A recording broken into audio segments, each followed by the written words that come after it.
Class 10 Social, The Political Developments of 20th Century, Part 3.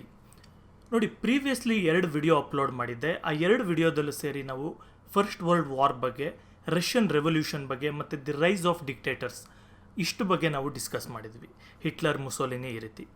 ಈ ಒಂದು video ಪಾರ್ಟಲ್ಲಿ, third ಪಾರ್ಟಲ್ಲಿ ನಾವು the second world war ಮತ್ತು Chinese revolution ಬಗ್ಗೆ ನೋಡೋಣ. ನೀವು ಸೆಕೆಂಡ್ ವರ್ಲ್ಡ್ ವಾರ್ ಬಗ್ಗೆ ತಿಳ್ಕೊಳ್ಬೇಕು ಅಂತ ಹೇಳಿದ್ರೆ ಮೊದಲು ಫಸ್ಟ್ ವರ್ಲ್ಡ್ ವಾರ್ ಮತ್ತು ರೈಸ್ ಆಫ್ ಡಿಕ್ಟೇಟರ್ಸ್ ತಿಳ್ಕೊಳ್ಳೋದು ತುಂಬ ಇಂಪಾರ್ಟೆಂಟ್ ಇದೆ. ಆ ವಿಡಿಯೋ ನೋಡಿಲ್ಲ ಅಂತ ಹೇಳಿದ್ರೆ ಮೊದಲು ಅದನ್ನು ನೋಡಿಬಿಟ್ಟು, ಇದೇ ಪ್ಲೇ ಲಿಸ್ಟಲ್ಲಿರುತ್ತೆ, ಅದು ನೋಡಿಬಿಟ್ಟು ವಾಪಸ್ ಇಲ್ಲಿಗೆ ಬನ್ನಿ. ಸೆಕೆಂಡ್ ವರ್ಲ್ಡ್ ವಾರ್ ಅಥವಾ ಎರಡನೇ ಪ್ರಪಂಚ ಯುದ್ಧ. Before one could forget the death and misery caused by the first world war, the second world war started with the German occupation of Poland on September 1st, 1939. ನೋಡಿ, ಏನಂತ ಹೇಳಿದ್ರೆ ನಿಮಗೆ previously ನೀವು world war 1 ಬಗ್ಗೆ ನೀವು ತಿಳ್ಕೊಂಡಿದ್ರಿ. ಅಂದರೆ ಏನು, 1914ಇಂದ 1918ವರೆಗೂ world war 1 ನಡೀತು, ತುಂಬ ಜನ ಸತ್ತೋದ್ರು ಅಂತ. ನೋಡಿ, ಇದು ಪ್ರಪಂಚದ ತುಂಬ ದೊಡ್ಡ ಯುದ್ಧ ಆಗಿತ್ತು, ಮೊದಲನೇ ಪ್ರಪಂಚ ಯುದ್ಧ. ಆದರೆ ಅದ್ರ ಎಂಡಾಗಿ ಒಂದು 20-21 ವರ್ಷಕ್ಕೇ, ಅಂದರೆ 1918ನಲ್ಲಿ ಅದು ಎಂಡಾಗುತ್ತೆ. 1939 ಅಷ್ಟರಲ್ಲಿ ಎರಡನೇ ಪ್ರಪಂಚ ಯುದ್ಧ ಶುರುವಾಗುತ್ತೆ. ಈ ಯುದ್ಧ ಮೊದಲನೇ ಪ್ರಪಂಚ ಯುದ್ಧಕ್ಕಿಂತ 4-5 ಜನನ ಬಲಿ ತಗೊಳುತ್ತೆ. ಸೊ ಇದು ಯಾವ ರೀತಿ ನಡೀತು ನೋಡೋಣ. ಇದು ಶುರುವಾಗಿದ್ದು ಬಂದು ಏನಕ್ಕೆ ನೋಡಿ, ಒಂದು ಮ್ಯಾಪ್ ತೋರಿಸ್ತೀನಿ, ಆಗ ನಿಮಗೆ ಕ್ಲಿಯರಾಗಿ ಅರ್ಥ ಆಗುತ್ತೆ. ನೋಡಿ, ಈ ಮ್ಯಾಪ್ ಬಂದು 1918ಗೂ ಮೊದಲಿದ್ದಂಥ ಮ್ಯಾಪ್, ಅಂದರೆ ಮೊದಲನೇ ಪ್ರಪಂಚ ಯುದ್ಧಕ್ಕಿಂತ ಮೊದಲಿದ್ದಂಥ ಮ್ಯಾಪ್. ಇಲ್ಲಿ ನೋಡ್ಬೋದು, ಜರ್ಮನಿ ಇದೆ, ರಷ್ಯನ್ ಎಂಪೈರ್ ಇದೆ, ಆಸ್ಟ್ರಿಯಾ ಹಂಗೇರಿ ಇದೆ, ಈ ಥರ ಇದೆ ಅಂದ್ಕೊಳ್ಳಿ. ನೀವು ಅದೇ ಯುದ್ಧ ಆದಮೇಲೆ ಏನಾಗಿತ್ತು, ಫಸ್ಟ್ ವರ್ಲ್ಡ್ ವಾರ್ ನಾನು ಹೇಳ್ತಾ ಇರೋದು, ಸೆಕೆಂಡ್ ವರ್ಲ್ಡ್ ವಾರ್ ಅಲ್ಲ. ಸೊ ಫಸ್ಟ್ ವರ್ಲ್ಡ್ ವಾರ್ ಆದಮೇಲೆ ಏನಾಯಿತು ನೋಡಿ, ಜರ್ಮನಿಯ ಕೆಲವು ಜಾಗ ತೊಗೊಂಡು ಇದನ್ನು ನಾವು ಪೋಲೆಂಡ್ ಅಂತ ಒಂದು ದೇಶ ಕ್ರಿಯೇಟ್ ಮಾಡಿರ್ತಾರೆ. ಜೊತೆಗೆ ತುಂಬ ಒಂದು ಬೌಂಡ್ರೀಸಲ್ಲಿ ತುಂಬ ಚೇಂಜಸ್ ಆಗಿರುತ್ತೆ. ಸೊ ಈ ಪೋಲೆಂಡ್ನ ಜರ್ಮನಿಯವರು ವರ್ಲ್ಡ್ ವಾರ್ 2 ಟೈಮಲ್ಲಿ ಅಟ್ಯಾಕ್ ಮಾಡ್ತಾರೆ, ಅಂದರೆ ಇದನ್ನು ಆಕ್ಯುಪೈ ಮಾಡ್ಕೊಳ್ತಾರೆ. ಆಗ ಎರಡನೇ ಪ್ರಪಂಚ ಯುದ್ಧ ಶುರುವಾಗುತ್ತೆ. The second world war is the most heinous and devastating war that has ever taken place in the history of human civilisation. ನೋಡಿ, ಮೊದಲನೇ ಪ್ರಪಂಚ ಯುದ್ಧನೇ ತುಂಬ ದೊಡ್ಡದು ಅಂತ ಇದ್ವಿ, ಆದರೆ ಸೆಕೆಂಡ್ ಪ್ರಪಂಚ ಯುದ್ಧ ಏನಿದೆ ಇದು ಅದಕ್ಕಿಂತ 4 ದೊಡ್ಡದಾಗಿತ್ತು ಮತ್ತು ತುಂಬ ಜನನ ಬಲಿ ತೊಗೊಂಡಿತ್ತು. More than 30 countries directly participated in the war. ನೋಡಿ, ಎಷ್ಟು ದೇಶಗಳು, 30 ದೇಶಗಳು ಡೈರೆಕ್ಟ್ಲಿ ಇನ್ವಾಲ್ವ್ ಆಗಿದ್ವು. ಇದ್ರ ಜೊತೆಗೆ ಇನ್ನೂ ಸುಮಾರು ದೇಶಗಳೆಲ್ಲ ಕೂಡ ಇನ್ವಾಲ್ವ್ ಆಗಿದೆ indirectly. This war takes place between 1939 and 1945. ನೋಡಿ, ಎಲ್ಲಿಂದ ಎಲ್ಲಿವರೆಗೂ ನಡೀತು ಈ ಯುದ್ಧ, 1939ರಿಂದ ಹಿಡಿದು 1945ವರೆಗೂ ಹತ್ತತ್ರ 6-7 ವರ್ಷ ಯುದ್ಧ ನಡೆಯುತ್ತೆ. Since the rich countries had spend their money on war, they experienced great economic depression during the 1930s.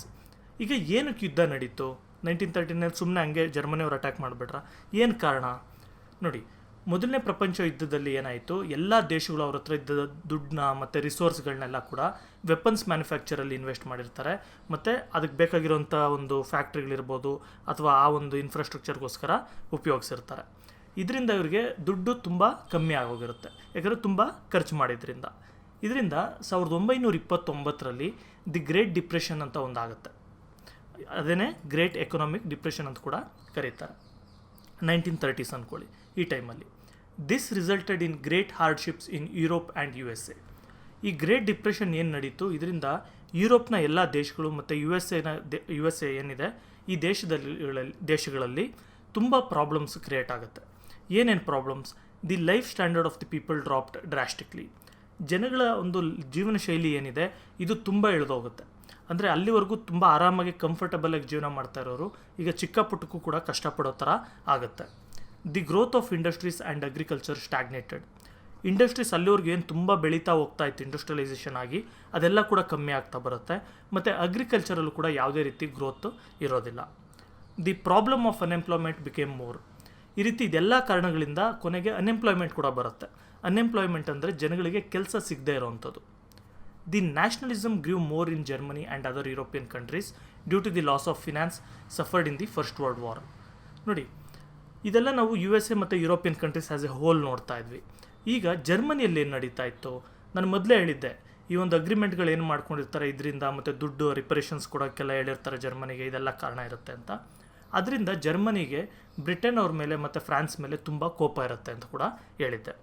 So ಇಲ್ಲಿ ಜರ್ಮನಿಯಲ್ಲಿ ಏನಾಗ್ತಾ ಇದೆ, ಎಕ್ಸ್ಟ್ರೀಮ್ ನ್ಯಾಷನಲಿಸಮ್ ಗ್ರೀವ್ ಇನ್ ಜರ್ಮನಿ. ಅಂದರೆ ನ್ಯಾಷನಲಿಸಮ್ ಅಂದರೆ ಒಂಥರ ದೇಶಭಕ್ತಿ ಅನ್ನೋ ಥರ ಅಂದ್ಕೊಳ್ಳಿ, ಅಂದರೆ ನನ್ನ ದೇಶ ಅನ್ನೋದು. ಸೊ ಇದು ಮಾಮೂಲಿಯಾಗಿ ಎಲ್ಲರಿಗೂ ಇರುತ್ತೆ, ಎಲ್ಲ ನನ್ನ ದೇಶ ಅನ್ನೋದು. ಆದರೆ ಜರ್ಮನಿಯಲ್ಲಿ ವಿಪರೀತಕ್ಕೆ ಹೋಗುತ್ತೆ ಇದು.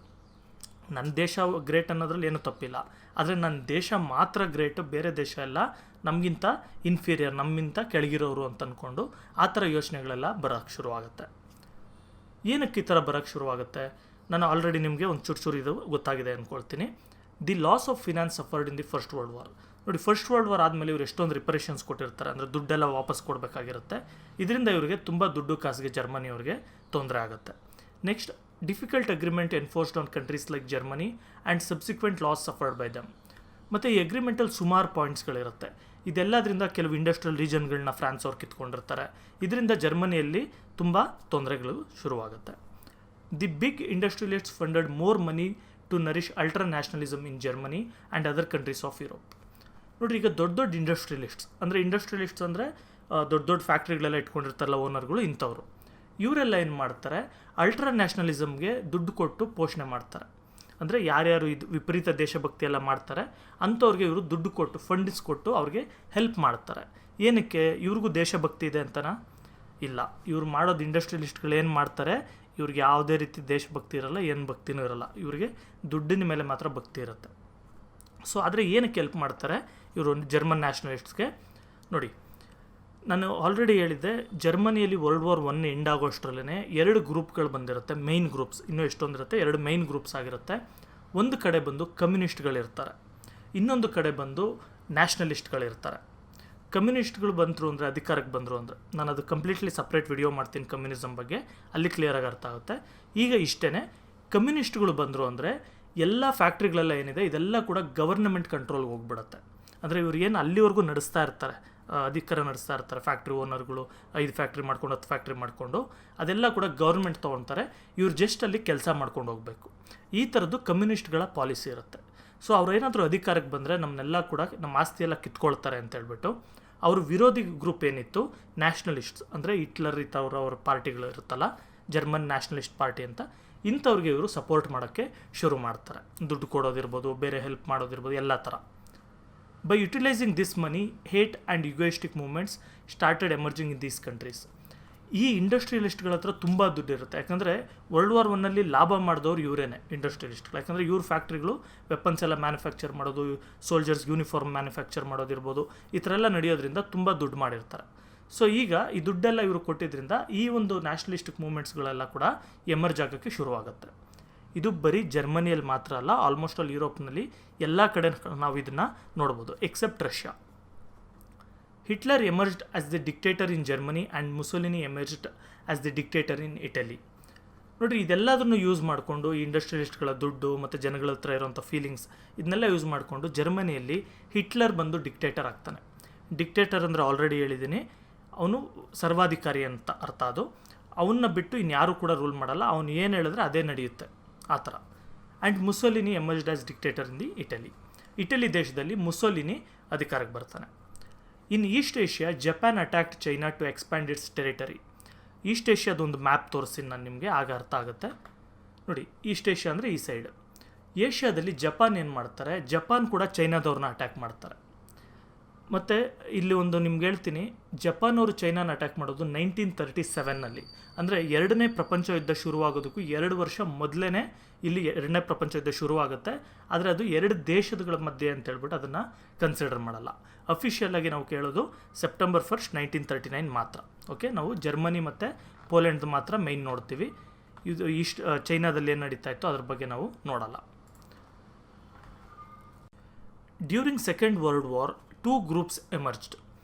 ನಿಮಗೆ ಫಸ್ಟ್ ವರ್ಲ್ಡ್ ವಾರಲ್ಲಿ ನಾನು ಹೇಳ್ತಾ ಇದ್ದೆ, ಟ್ರಿಪಲ್ ಎಂಟಾಂಟ್ ಅಂತ ಒಂದು, ಟ್ರಿಪಲ್ ಅಲಯನ್ಸ್ ಅಂತ ಒಂದು 2 ದೇಶಗಳ ಗ್ರೂಪ್ಗಳಾಗುತ್ತೆ, ಇವರಿಬ್ಬರು ಕಿತ್ತಾಡ್ತಾರೆ ಅಂತ.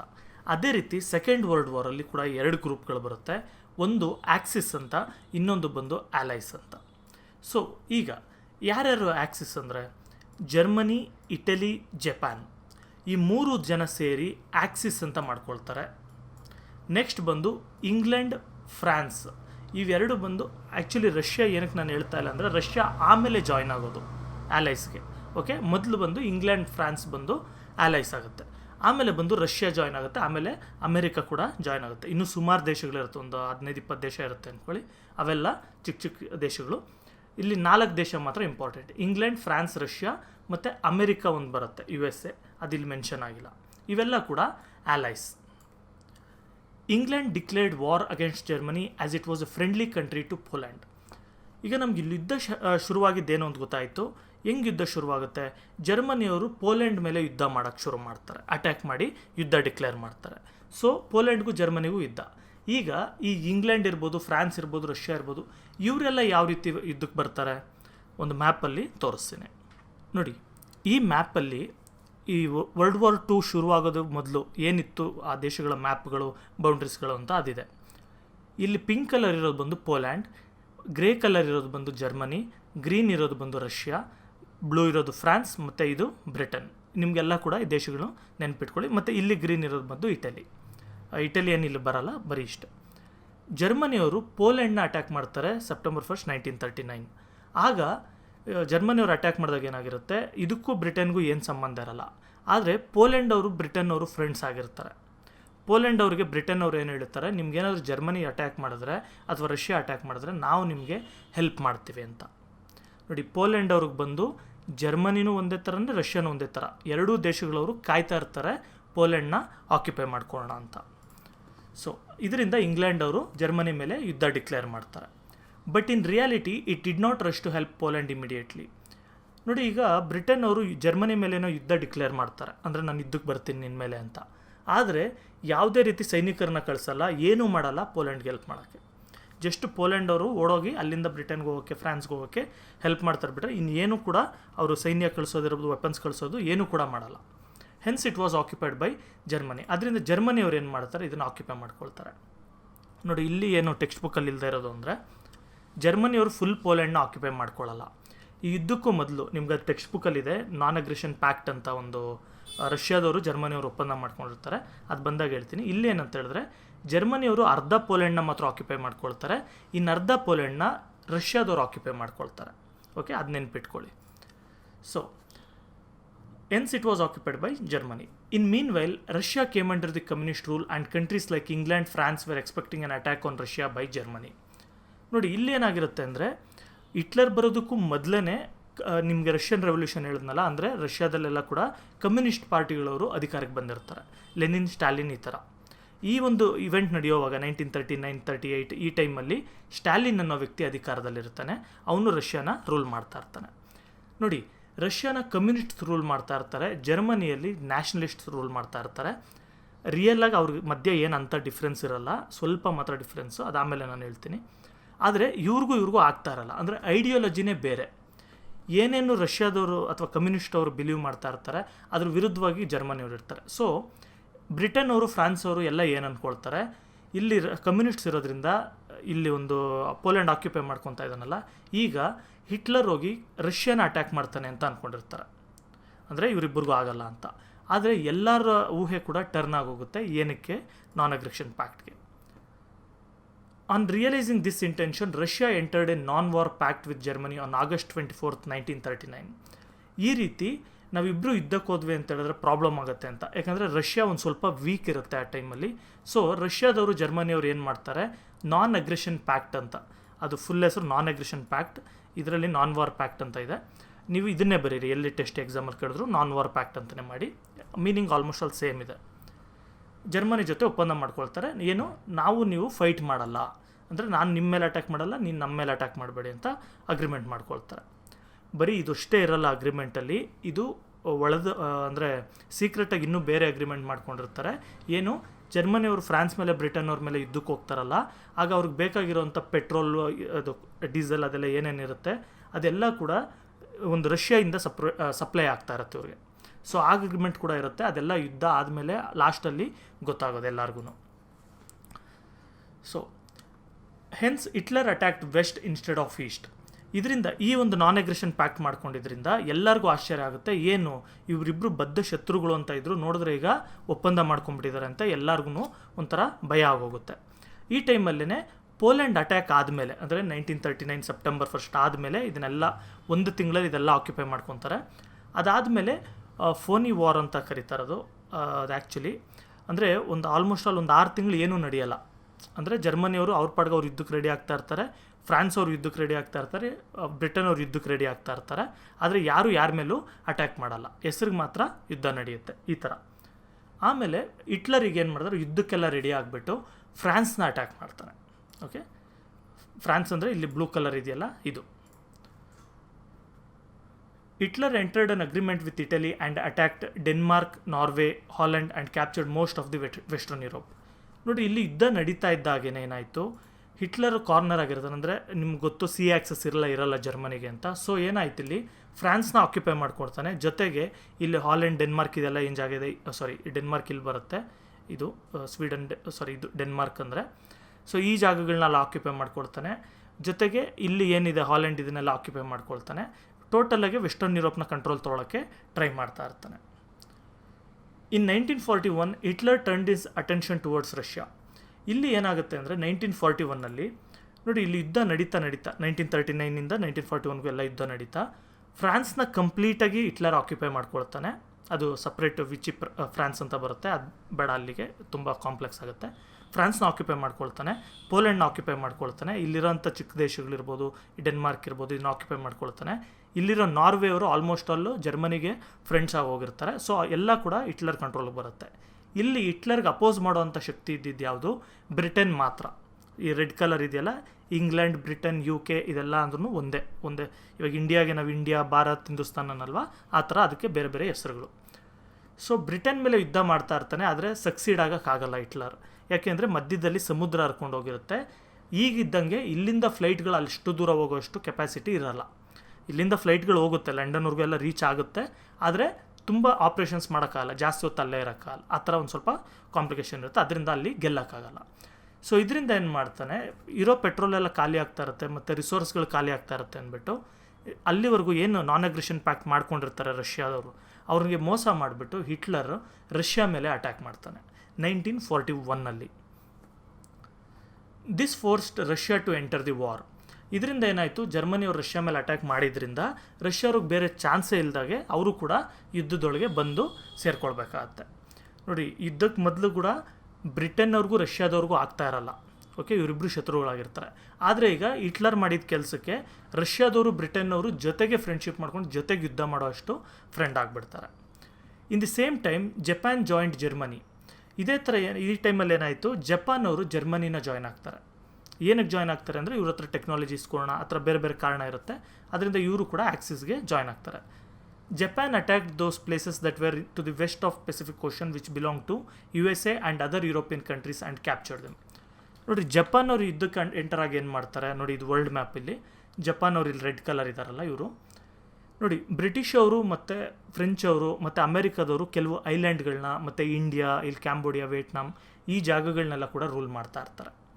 ಸೊ ಇಲ್ಲಿ ಏನು ಡಿಸೈಡ್ ಮಾಡ್ತಾರೆ ಜಪಾನ್ ಅವರು, ಯುದ್ಧನ ಡಿಕ್ಲೇರ್ ಮಾಡಿಬಿಟ್ಟು ಈ ಜಾಗನೆಲ್ಲ ಆಕ್ಯುಪೈ ಮಾಡ್ಕೊಳ್ಳೋಣ ಅಂತ ಇದನ್ನೆಲ್ಲ ಕೂಡ ಕ್ಯಾಪ್ಚರ್ ಮಾಡೋದಕ್ಕೆ ಶುರು ಮಾಡ್ತಾರೆ. ಸಿಂಗಪೂರ್ ಇರ್ಬೋದು, ಆವಾಗ ಇಂಡಿಯನ್ಸ್ ಹೋಗಿ ಅಲ್ಲಿ ಫೈಟ್ ಮಾಡ್ತಾರೆ, ಆ ಥರ ಎಲ್ಲ ನಡೆಯುತ್ತೆ. ಸಿಂಗಪೂರ್ನ ಅಟ್ಯಾಕ್ ಮಾಡ್ತಾರೆ, ಬರ್ಮಾನ ಅಟ್ಯಾಕ್ ಮಾಡ್ತಾರೆ, ವಿಯೆಟ್ನಾಂ, ಕ್ಯಾಂಬೋಡಿಯಾ ಎಲ್ಲ ಅಟ್ಯಾಕ್ ಮಾಡ್ತಾರೆ. ಈ ಟೈಮಲ್ಲಿ ಸುಭಾಷ್ ಚಂದ್ರ ಬೋಸ್ ಅವ್ರಿಗೂ ಕೂಡ ಜಪಾನ್ ಅವರು ಹೆಲ್ಪ್ ಮಾಡಿರ್ತಾರೆ, ವೆಪನ್ಸ್ಗಳಲ್ಲಿ, ಲಾಜಿಸ್ಟಿಕ್ಸಲ್ಲಿ, ಮತ್ತು ಅದರ ಸ್ವಲ್ಪ ಟ್ರಾನ್ಸ್ಪೋರ್ಟೇಷನಲ್ಲೆಲ್ಲ ಕೂಡ ಹೆಲ್ಪ್ ಮಾಡ್ತಾರೆ. ಸೊ ಈ ರೀತಿ ಜಪಾನ್ ಅವರು ಎಲ್ಲ ಈ ಸೈಡ್ ಏಷ್ಯಾದಲ್ಲೆಲ್ಲ ಕೂಡ ಇಲ್ಲೆಲ್ಲ ಕೂಡ ಅಟ್ಯಾಕ್ ಮಾಡ್ತಾ ಇರ್ತಾರೆ. Italy and Germany tried to occupy the British colonies in North Africa and Suez Canal but failed. ನೋಡಿ, ಈ ಟೈಮಲ್ಲಿ ಏನಾಗಿರುತ್ತೆ, ಈ ಬ್ರಿಟಿಷ್ ಅವರು, ಫ್ರಾನ್ಸ್ ಅವರು ಮತ್ತು ಇಟಲಿಯವರು ಸೇರಿ ಇವೆಲ್ಲ ಕೂಡ ನಾರ್ತ್ ಆಫ್ರಿಕಾನ ರೂಲ್ ಮಾಡ್ತಾ ಇರ್ತಾರೆ. ನಾರ್ತ್ ಆಫ್ರಿಕಾ ಅಂದರೆ ಇದೇನೆ, ಈಗ ವರ್ಲ್ಡ್ ಮ್ಯಾಪ್ ನೋಡಿದ್ರಿ ಅಂದರೆ ಆಫ್ರಿಕಾ ಕಾಂಟಿನೆಂಟ್ ಇದೆಯಲ್ಲ, ಇದರ ನಾರ್ತರ್ನ್ ಪಾರ್ಟ್. ನೋಡಿ, ಈ ಜಾಗ ಅಲ್ಜೇರಿಯಾ ಏನಿದೆ, ಇದು ಲಿಬಿಯಾ, ಈ ಜಾಗ ಎಲ್ಲ ಏನಿದೆ, ಈಜಿಪ್ಟ್, ಇಷ್ಟು ನಾರ್ತ್ ಆಫ್ರಿಕಾ ಅಂದರೆ ಈ ಜಾಗನೆಲ್ಲ ಕೂಡ ಮೇಯ್ನ್ಲಿ ಬ್ರಿಟಿಷವ್ರು ರೂಲ್ ಮಾಡ್ತಾ ಇರ್ತಾರೆ ಅಂದ್ಕೊಳ್ಳಿ. ಈ ಥರ ಇರಬೇಕಾದ್ರೆ ಈಗ ಬ್ರಿಟಿಷವ್ರಿಗೆ ಏನಾದರೂ ಒಂದು ವೆಪನ್ಸ್ ಇರ್ಬೋದು, ಅಥವಾ ರಿಸೋರ್ಸಸ್ಗಳಿರ್ಬೋದು, ಸಪ್ಲೈ ಲಾಜಿಸ್ಟಿಕ್ಸ್, ಅಥವಾ ಸೈನಿಕರು ಇರ್ಬೋದು, ಇದೆಲ್ಲ ಇಂಡಿಯಾ ಕಡೆಯಿಂದ ಹೋಗಬೇಕು ಅಂದರೆ, ಯಾಕಂದರೆ ತುಂಬ ಜನ ಸೋಲ್ಜರ್ಸ್ ಇಂಡಿಯಾದವರೇ ಆಗಿರ್ತಾರೆ ಇಲ್ಲಿ. ಸೊ ಇಂಡಿಯಾದಿಂದ ಹೋಗಬೇಕು ಅಂದರೆ ನೋಡಿ, ಈ ಥರ ಬರಬೇಕು. ಬಂದು ಇಲ್ಲಿ ಬಂದರೆ ಇಲ್ಲಿ ಸ್ಯೂಯಸ್ ಕೆನಾಲ್ ಅಂತ ಒಂದು ಜಾಗ ಇರುತ್ತೆ, ಅಂದರೆ ಒಂದು ಕಾಲುವೆ ತೋಡಿರ್ತಾರೆ, ಈ ಒಂದು ಸಮುದ್ರಕ್ಕೂ ಈ ಸಮುದ್ರಕ್ಕೂ ಲಿಂಕ್ ಥರ.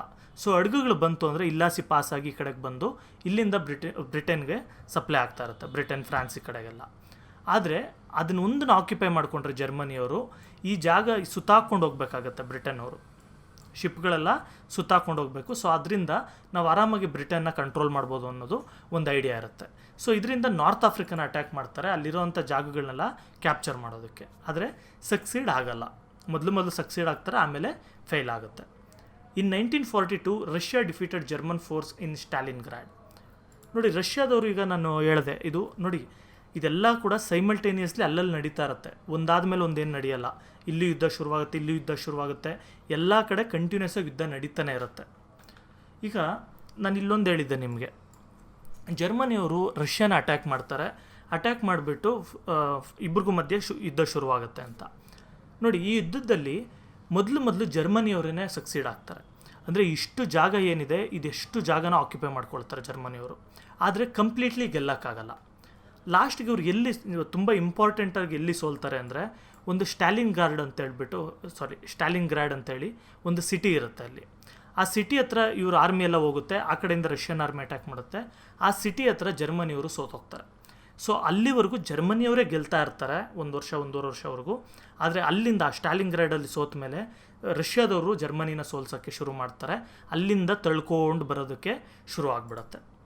ಸೊ ಇಲ್ಲಿ 1942 ಅಲ್ಲಿ ರಷ್ಯಾದವರು ಸೋಲ್ಸೋಕ್ಕೆ ಶುರು ಮಾಡ್ತಾರೆ. ಇನ್ 1943 Germany faced A series of defeats in eastern Europe. ನೋಡಿ 1943 ಈಗ ಮೊದಲು ಇದು ಬೇರೆ ಬೇರೆ ಆಪ್ರೇಷನ್ಸ್ ಅಂತ ಹೇಳ್ತಾರೆ, ಅದು ಸುಮ್ಮನೆ ಹೆಸರುಗಳು ಹೇಳ್ತೀನಿ. ಈ ಫಾಲ್ ಬ್ಲಾವ್ ಇರ್ಬೋದು, ಕರ್ಸ್ಕ್ ಇರ್ಬೋದು, KURSK ಅದು ಕರ್ಸ್ಕ್ ಅಂತ ಇರ್ಬೋದು, ಮತ್ತು ಈ ಸ್ಟಾಲಿನ್ಗ್ರಾಡ್ ಇರ್ಬೋದು. ಈ ಥರ ಎಲ್ಲ ಒಂದು ಏನೇನು ಬ್ಯಾಟಲ್ಗಳು ನಡೆಯುತ್ತೆ ಇದೆಲ್ಲದರಲ್ಲೂ ಕೂಡ ಜರ್ಮನಿಯವರೇ ಸೋಲ್ತಾ ಬರ್ತಾರೆ. Year Russia supported the allied forces. ಈಗ ರಷ್ಯಾದವರು ಕೂಡ ಅಲೈಡ್ ಫೋರ್ಸಸ್ಗೆ ಸಪೋರ್ಟ್ ಮಾಡ್ತಾರೆ. ಅಂದರೆ ಹೇಳಿದ್ನಲ್ಲ, ಬ್ರಿಟನ್ ಮತ್ತು ಫ್ರಾನ್ಸ್ ಇವ್ರ ಜೊತೆಗೆ ಜಾಯ್ನ್ ಆಗಿದ್ದಾರೆ ಅಂತ. The allied forces occupied Italy.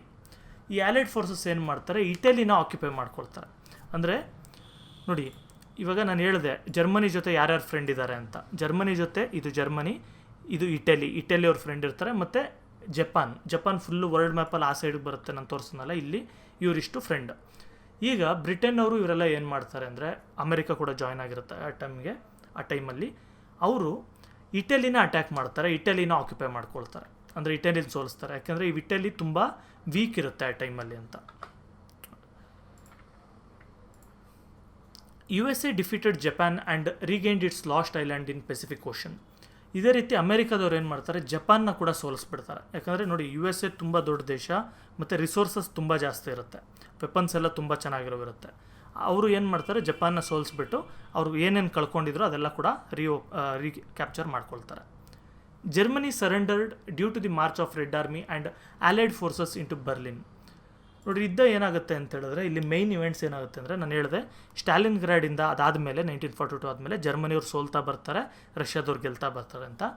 ಇದ್ರ ಜೊತೆಗೆ ಬ್ರಿಟನ್, ಅಂದರೆ ಫ್ರಾನ್ಸಿಂದ ಒಂದಷ್ಟು ಜನ ಸೈನಿಕರು ಹೋಗಿ ಇಂಗ್ಲೆಂಡಲ್ಲಿ ಬಚ್ಚಿಟ್ಕೊಂಡಿರ್ತಾರೆ.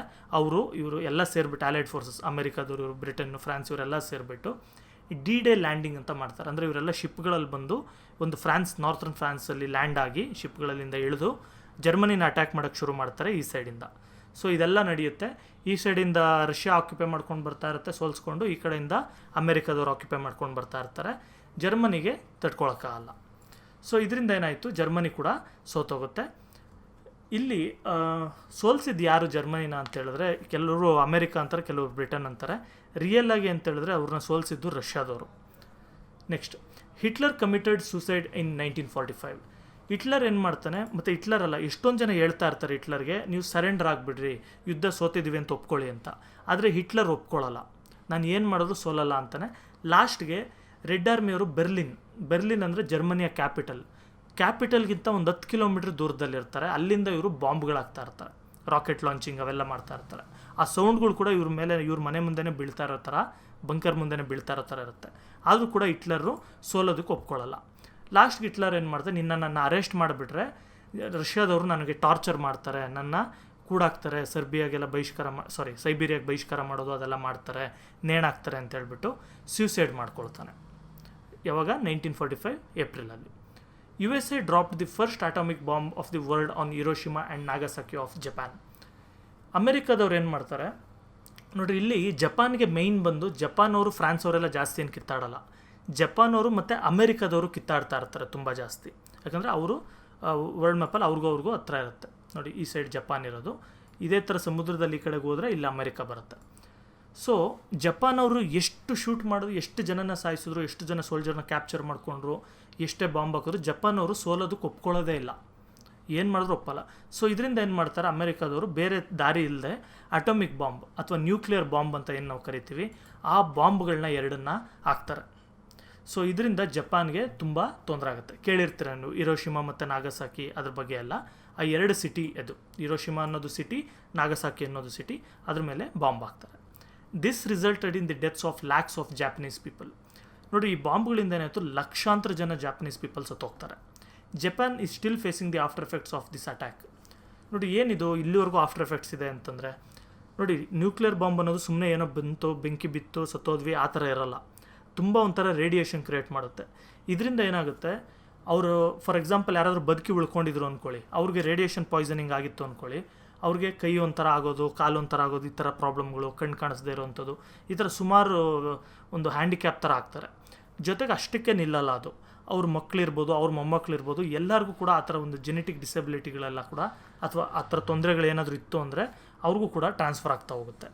ಈ ರೀತಿ ಅವಾಗ ಏನು 70 ವರ್ಷದ ಹಿಂದೆ ಬಾಂಬ್ ಹಾಕಿದ್ರು ಆ ಒಂದು ಎಫೆಕ್ಟ್ಸ್ ಈಗಲೂ ಕೂಡ ನಾವು ಜಪಾನೀಸ್ ಪೀಪಲಲ್ಲಿ ನೋಡ್ಬೋದು. Okay, on August 15, 1945 Japan surrendered completely. ನೋಡಿ ನಮ್ಗೆ ಇಂಡಿಪೆಂಡೆನ್ಸ್ ಬಂತಲ್ಲ, ಅದಕ್ಕೂ exactly 2 years back 1945 August 15 Japan ಅವರು ಸರೆಂಡರ್ ಆಗ್ತಾರೆ. With this the allied forces achieved the complete victory.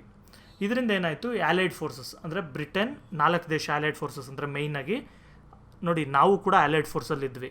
ಯಾಕಂದರೆ ಆಗ ಇಂಡಿಯಾದವರು ಮತ್ತು ಬ್ರಿಟನ್ ಅವರು ಒಂದೇ ಆಗಿದ್ವಿ, ಅವರೇ ನಮ್ಮನ್ನ ರೂಲ್ ಮಾಡ್ತಾಯಿದ್ರು. ಸೊ ಅದರಲ್ಲಿ ಬ್ರಿಟಿಷ್ ಇಂಡಿಯಾನೂ ಕೂಡ ಆಲೈಡ್ ಫೋರ್ಸ್ ಅಂದ್ಕೊಳ್ಳಿ. ಆದರೆ ಮೇಯ್ನಾಗಿ 4 ದೇಶಗಳು, ಫ್ರಾನ್ಸ್, ಬ್ರಿಟನ್, USA ಮತ್ತು ರಷ್ಯಾ. ಈ 4 ದೇಶಗಳು ಗೆಲ್ತಾರೆ. ಬೇರೆ ಏನೇನಿತ್ತು, ಜರ್ಮನಿ ಇರ್ಬೋದು, ಇಟಲಿ ಇರ್ಬೋದು, ಇವೆಲ್ಲ ಕೂಡ ಸೋತೋಗ್ತಾರೆ. The second world war caused utmost misery and death in the human history. ನೋಡಿ ಸೆಕೆಂಡ್ ವರ್ಲ್ಡ್ ವಾರ್ ಏನಾಗುತ್ತೆ, ತುಂಬ ತೊಂದರೆ ಕ್ರಿಯೇಟ್ ಮಾಡುತ್ತೆ ಜನಗಳಲ್ಲಿ. ಅಂದರೆ ಎಷ್ಟೊಂದು ಜನ ಕೈ ಕಾಲು ಕಳ್ಕೊತಾರೆ, ಸತ್ತೋಗ್ತಾರೆ. ಮತ್ತು ಬರೀ ಅಷ್ಟೇ ಅಲ್ಲ, ಇದಾದಮೇಲೆ ಒಂದು ಕೋಲ್ಡ್ ವಾರ್ ಟೈಪಲ್ಲಿ ಕೂಡ ಸ್ಟಾರ್ಟ್ ಆಗುತ್ತೆ. ಅದರಿಂದ ಇನ್ನೂ ದೊಡ್ಡ ದೊಡ್ಡ ಪ್ರಾಬ್ಲಮ್ಗಳೆಲ್ಲ ಆಗುತ್ತೆ. ಆ ಕೋಲ್ಡ್ ವಾರ್ ಬಗ್ಗೆ ನೆಕ್ಸ್ಟ್ ಇದೆ, ಅದು ಕೂಡ ಹೇಳ್ಕೊಡ್ತೀನಿ. It also change the social, political and economic changes in the world. ನೋಡಿರಿ ಅಲ್ಲಿವರೆಗೂ ಈ ಸೆಕೆಂಡ್ ವರ್ಲ್ಡ್ ವಾರ್ನ ನಾವು ಬರೀ ಏನೋ ಯುದ್ಧ ನಡೀತು, ಯುದ್ಧ ಎಂಡಾಯಿತು ಅಂತಲ್ಲ. ಆಲ್ಮೋಸ್ಟ್ ಆಲ್ ಪ್ರಪಂಚದಲ್ಲಿ ಏನು ಇಂಪಾರ್ಟೆಂಟ್ ಇದೆಲ್ಲ ಡೆವಲಪ್ಮೆಂಟ್ಸ್ ಇದೆ, ಇದೆಲ್ಲದಕ್ಕೂ ಡೈರೆಕ್ಟ್ಲಿ ಅಥವಾ ಇಂಡೈರೆಕ್ಟ್ಲಿ ಈ ಸೆಕೆಂಡ್ ವರ್ಲ್ಡ್ ವಾರೇ ಕಾರಣ. ಸೋಷಿಯಲ್ ಒಂದು ಸಿಚುವೇಶನ್ಗಳು ಚೇಂಜ್ ಆಯಿತು. ಎಷ್ಟೋ ದೇಶಗಳಿಗೆ ಇಂಡಿಪೆಂಡೆನ್ಸ್ಗಳು ಬರೋದಿರ್ಬೋದು, ಅಥವಾ ಜನಗಳಲ್ಲಿ ಒಂದು ಫ್ರೀಡಮ್ ಮೂಮೆಂಟ್ಗಳು ಕ್ರಿಯೇಟ್ ಆಗೋದಿರ್ಬೋದು, ಅಥವಾ ಜನಗಳು ವಿಷಯ ತಿಳ್ಕೊಳ್ಳೋದಕ್ಕೆ ಶುರು ಮಾಡೋದಿರ್ಬೋದು, ಆ ಥರ ಎಲ್ಲ ಶುರು ಆಗುತ್ತೆ. ಮತ್ತು ಎಕನಾಮಿಕ್ ಚೇಂಜಸ್ ಕೂಡ ಆಗುತ್ತೆ. ಅಲ್ಲಿವರೆಗೂ ಇಂಡಸ್ಟ್ರಿಯಲೈಸೇಷನ್ ಬರೀ ಬ್ರಿಟನ್, ಫ್ರಾನ್ಸ್, ರಷ್ಯಾ ಈ ಥರ ಮಾತ್ರ ಇರುತ್ತೆ. ಈಗ ಈ ಸೆಕೆಂಡ್ ವರ್ಲ್ಡ್ ವಾರ್ ಆದಮೇಲೆ ಇಡೀ ಪ್ರಪಂಚಕ್ಕಿದು ಸ್ಪ್ರೆಡ್ ಆಗುತ್ತೆ. So in place of League of Nations, United Nations Organisation came into existence. ನಿಮಗೆ ಲೀಗ್ ಆಫ್ ನೇಷನ್ಸ್ ಬಗ್ಗೆ ಹೇಳಿರ್ತೀನಿ ನಾನು. ವರ್ಲ್ಡ್ ವಾರ್ 1 ಎಂಡ್ ಆದಮೇಲೆ ಮತ್ತೆ ವರ್ಲ್ಡ್ ವಾರ್ ಶುರು ಆಗಬಾರ್ದು ಅಥವಾ ಎಲ್ಲೂ ಯುದ್ಧಗಳು ಆಗಬಾರ್ದು ದೊಡ್ಡ ಸ್ಕೇಲಲ್ಲಿ ಅಂತ ಹೇಳ್ಬಿಟ್ಟು ಲೀಗ್ ಆಫ್ ನೇಷನ್ಸ್ ಅಂತ ಒಂದು ಕ್ರಿಯೇಟ್ ಮಾಡ್ಕೊಳ್ತಾರೆ. ಇದು ಒಂದು ಸಂಸ್ಥೆ, ಒಂದು ಆರ್ಗನೈಸೇಷನ್ ಅಂದ್ಕೊಳ್ಳಿ. ಇವ್ರ ಕೆಲಸ ಏನು, ಮತ್ತೆ ಯಾವಾಗೂ ಯುದ್ಧ ಆಗದೆ ಇರೋ ಥರ ನೋಡ್ಕೊಳ್ಳೋದು. ಆದರೆ ಇವರು ಅದರಲ್ಲಿ ಸಕ್ಸೀಡ್ ಆಗಲ್ಲ. ಇವರಿದ್ದರೂ ಕೂಡ ಸೆಕೆಂಡ್ ವರ್ಲ್ಡ್ ವಾರ್ ಶುರು ಆಯಿತು. ಸೊ ಅದಕ್ಕೇನು ಮಾಡಿದ್ರು, ನೀವಿದ್ದು ಏನು ಪ್ರಯೋಜನ ಇಲ್ಲ ಅಂತ ಲೀಗ್ ಆಫ್ ನೇಷನ್ಸ್ನ ಕ್ಯಾನ್ಸಲ್ ಮಾಡಿಬಿಟ್ಟು ಯುನೈಟೆಡ್ ನೇಷನ್ಸ್ ಆರ್ಗನೈಸೇಷನ್ ಅಂತ ಶುರು ಮಾಡಿದ್ದಾರೆ. ಇವಾಗಿರೋದು ಯುನೈಟೆಡ್ ನೇಷನ್ಸ್ ಆರ್ಗನೈಸೇಷನ್ ಕೇಳಿರ್ತೀರ, UNO ಅಂತೆಲ್ಲ, ಯುನಿಸೆಫ್ ಇದೆಲ್ಲ ಈ ಯುನೈಟೆಡ್ ನೇಷನ್ಸ್ ಆರ್ಗನೈಸೇಷನ್ ಅಂಡರ್ಗೆ ಬರುವಂಥದ್ದು. The winning countries of the second world war, England, China, USA, USSR, France became the permanent members of UN security council. ನೋಡಿರಿ ಏನು 5 ದೇಶಗಳಿದ್ದು ಗೆದ್ದಂಥವು. ಚೈನಾ ಕೂಡ, ನಾನು ಮೊದಲೇ 4 ದೇಶ ಹೇಳಿದೆ ಆಲೈಸು, ಅದರಲ್ಲಿ ಚೈನಾ ಕೂಡ ಇನ್ಕ್ಲೂಡ್ ಮಾಡಿದ್ದಾರೆ, ಯಾಕಂದರೆ 5 ದೇಶ ಬೇಕಿತ್ತು ಅಂತ. ಸೊ ಇವು 5 ದೇಶಗಳು ಸೇರಿಬಿಟ್ಟು UNಗೆ ಪರ್ಮನೆಂಟ್ ಮೆಂಬರ್ಸ್ ಆಗ್ತಾರೆ ಆ ಸೆಕ್ಯೂರಿಟಿ ಕೌನ್ಸಿಲ್ಗೆ. USSR and USA became powerful rival countries. ನೋಡಿರಿ ಅಲ್ಲಿವರೆಗೂ ಗ್ರೇಟ್ ಬ್ರಿಟನ್ ಮತ್ತು ರಷ್ಯಾದವರು ರೈವಲ್ ಆಗಿದ್ರು, ಅಂದರೆ ಅಪೋಸಿಟ್ ಟೈಪ್ ಇದ್ರಲ್ಲ. ಈಗ ಗ್ರೇಟ್ ಬ್ರಿಟನ್ ಪ್ಲೇಸ್ನ USA ಅವ್ರು ತೊಗೊಳ್ತಾರೆ, ಅಂದರೆ ಅಮೇರಿಕಾದವರು. ಅಂದರೆ ಈಗ USSR ಅಂದರೆ ರಷ್ಯಾ ವರ್ಸಸ್ USA ಆಗುತ್ತೆ. ಅಮೇರಿಕಾ ಮತ್ತು ರಷ್ಯಾಗೂ ಅಪೋಸಿಟ್ ಒಂದು ಎನಿಮಿ ದೇಶಗಳ ಥರ ಕ್ರಿಯೇಟ್ ಆಗುತ್ತೆ. This led to the cold war. ಇದು ನೆಕ್ಸ್ಟ್ ಕೋಲ್ಡ್ ವಾರ್ ಆಗುತ್ತೆ, ಅದಾದಮೇಲೆ ನಾನು ಹೇಳ್ತೀನಿ. The colonies of Asia and Africa were able to achieve their independence. ಇದರಿಂದ ಏನಾಯಿತು, ನಾವು ಹಿಟ್ಲರ್ ವಿರುದ್ಧ ಫೈಟ್ ಮಾಡಿದ್ವಿ, ಜಪಾನ್ ವಿರುದ್ಧ ಫೈಟ್ ಮಾಡಿದ್ದೀವಿ. ಅಂದರೆ ಏನು, ಹಿಟ್ಲರ್ ವಿರುದ್ಧ ಏನಕ್ಕೆ ಫೈಟ್ ಮಾಡಿದ್ವಿ, ಹಿಟ್ಲರ್ ಕೆಟ್ಟವನು, ಜಪಾನ್ ಒಂದು ಆರ್ಮಿ ಏನಿತ್ತು ಅವ್ರು ಕೆಟ್ಟವರು, ಅವರು ಎಲ್ಲ ಜನಗಳನ್ನೂ ಕೂಡ ಅವ್ರಿಗೆ ಇಂಡಿಪೆಂಡೆನ್ಸ್ ಕೊಡ್ದಿದ್ದಂಗೆ ಆ ಥರ ನೋಡ್ಕೊಳ್ತಾಯಿದ್ರು, ತುಂಬ ಟಾರ್ಚರ್ ಕೊಡ್ತಾಯಿದ್ರು, ಕೆಟ್ಟದಾಗ ನೋಡ್ಕೊಳ್ತಾಯಿದ್ರು. ಅದಕ್ಕೆ ನಾವು ಫೈಟ್ ಮಾಡಿ ಅವ್ರ ಮೇಲೆ ಗೆದ್ದಿದ್ದೀವಿ, ನಾವೆಲ್ಲ ಒಳ್ಳೆಯವರು. ಈಗ ನಾವು ಬೇರೆ ಬೇರೆ ದೇಶಗಳನ್ನೆಲ್ಲ ರೂಲ್ ಮಾಡಿಕೊಂಡು ನಾವು ಅಲ್ಲಿರೋರ ಜನಗಳಿಗೆ ತೊಂದರೆ ಕೊಡ್ತಾಯಿದ್ರೆ ನಮಗೆ ಒಂದು ಯಾವುದೇ ರೀತಿ ಮೊರಾಲಿಟಿ ಇರಲ್ಲ ಅಂತ ಹೇಳ್ಬಿಟ್ಟು ಎಲ್ಲರೂ ಅಂದ್ಕೊಳ್ತಾರೆ. ಫಾರ್ ಎಕ್ಸಾಂಪಲ್ ಬ್ರಿಟನ್ ಅವರೇ ಇರ್ಬೋದು, ಬ್ರಿಟನ್ ಅವರು ಇಂಡಿಯನ್ ರೂಲ್ ಮಾಡ್ತಾಯಿದ್ರು. ಈಗ ಹಿಟ್ಲರ್ ಏನೋ ಪೋಲೆಂಡ್ನ ಅಟ್ಯಾಕ್ ಮಾಡ್ದ, ಅದನ್ನ ರೂಲ್ ಮಾಡ್ದ ಅಂತ ಇವರು ದೊಡ್ಡದಾಗಿ ಯುದ್ಧ ಮಾಡಿ ಕೋಟ್ಯಾಂತರ ಜನ ಸಾಯಿಸ್ಬಿಟ್ರು. ಆದರೆ ಬ್ರಿಟಿಷ್ ಅವರು ಇಂಡಿಯಾದಲ್ಲಿ ಏನು ಮಾಡ್ತಾಯಿದ್ರು, ಅದೇ ತಾನೇ ಮಾಡ್ತಾಯಿದ್ರು. ಸೊ ಇದರಿಂದ ಏನಾಯಿತು, ಅಮೆರಿಕದವರು, ರಷ್ಯಾದವರು, ಬ್ರಿಟನ್ ಅವರು ಎಲ್ಲ ಸೇರಿಬಿಟ್ಟು ಎಲ್ಲ ಇಂಡಿಪೆಂಡೆನ್ಸ್ಗಳು ಕೊಡಬೇಕು ಅಂತ ಡಿಸೈಡ್ ಮಾಡ್ತಾರೆ. ಸೊ ಏಷ್ಯಾದಲ್ಲಿ ಮತ್ತು ಆಫ್ರಿಕಾದಲ್ಲಿ ಯಾವ್ಯಾವ ದೇಶನ ಇವರು ರೂಲ್ ಮಾಡ್ತಾಯಿದ್ರು ಕಾಲೋನೀಸ್ನ, ಅವೆಲ್ಲದಕ್ಕೂ ಕೂಡ ಗ್ರ್ಯಾಜುಯಲಿ ಇಂಡಿಪೆಂಡೆನ್ಸ್ ಬರ್ತಾ ಹೋಗುತ್ತೆ. England, France and other European countries lost their most of their colonies.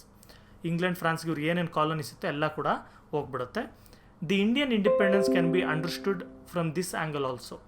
ಈಗ ಇಂಡಿಯನ್ ಇಂಡಿಪೆಂಡೆನ್ಸ್ ಮೂಮೆಂಟ್ನ ಈ ಆ್ಯಂಗಲಿಂದ ಕೂಡ ನಾವು ಅರ್ಥ ಮಾಡ್ಕೊಳ್ಬೋದು. ಅಂದ್ರೇನು, ಬರೀ ನಾವು ಫೈಟ್ ಮಾಡಿದ್ದಕ್ಕೆ ಮಾತ್ರ ಕೊಡಲಿಲ್ಲ, ಇದಕ್ಕೆ ಸುಮಾರು ಕಾರಣ ಇದೆ. ಯಾಕಂದರೆ ವರ್ಲ್ಡ್ ವಾರ್ 2, ವರ್ಲ್ಡ್ ವಾರ್ 1 ಕೂಡ ಬ್ರಿಟಿಷ್ ಅವ್ರ ಜೊತೆ ನಾವು ಕೂಡ ಫೈಟ್ ಮಾಡಿರ್ತೀವಿ ಜರ್ಮನಿ ವಿರುದ್ಧ.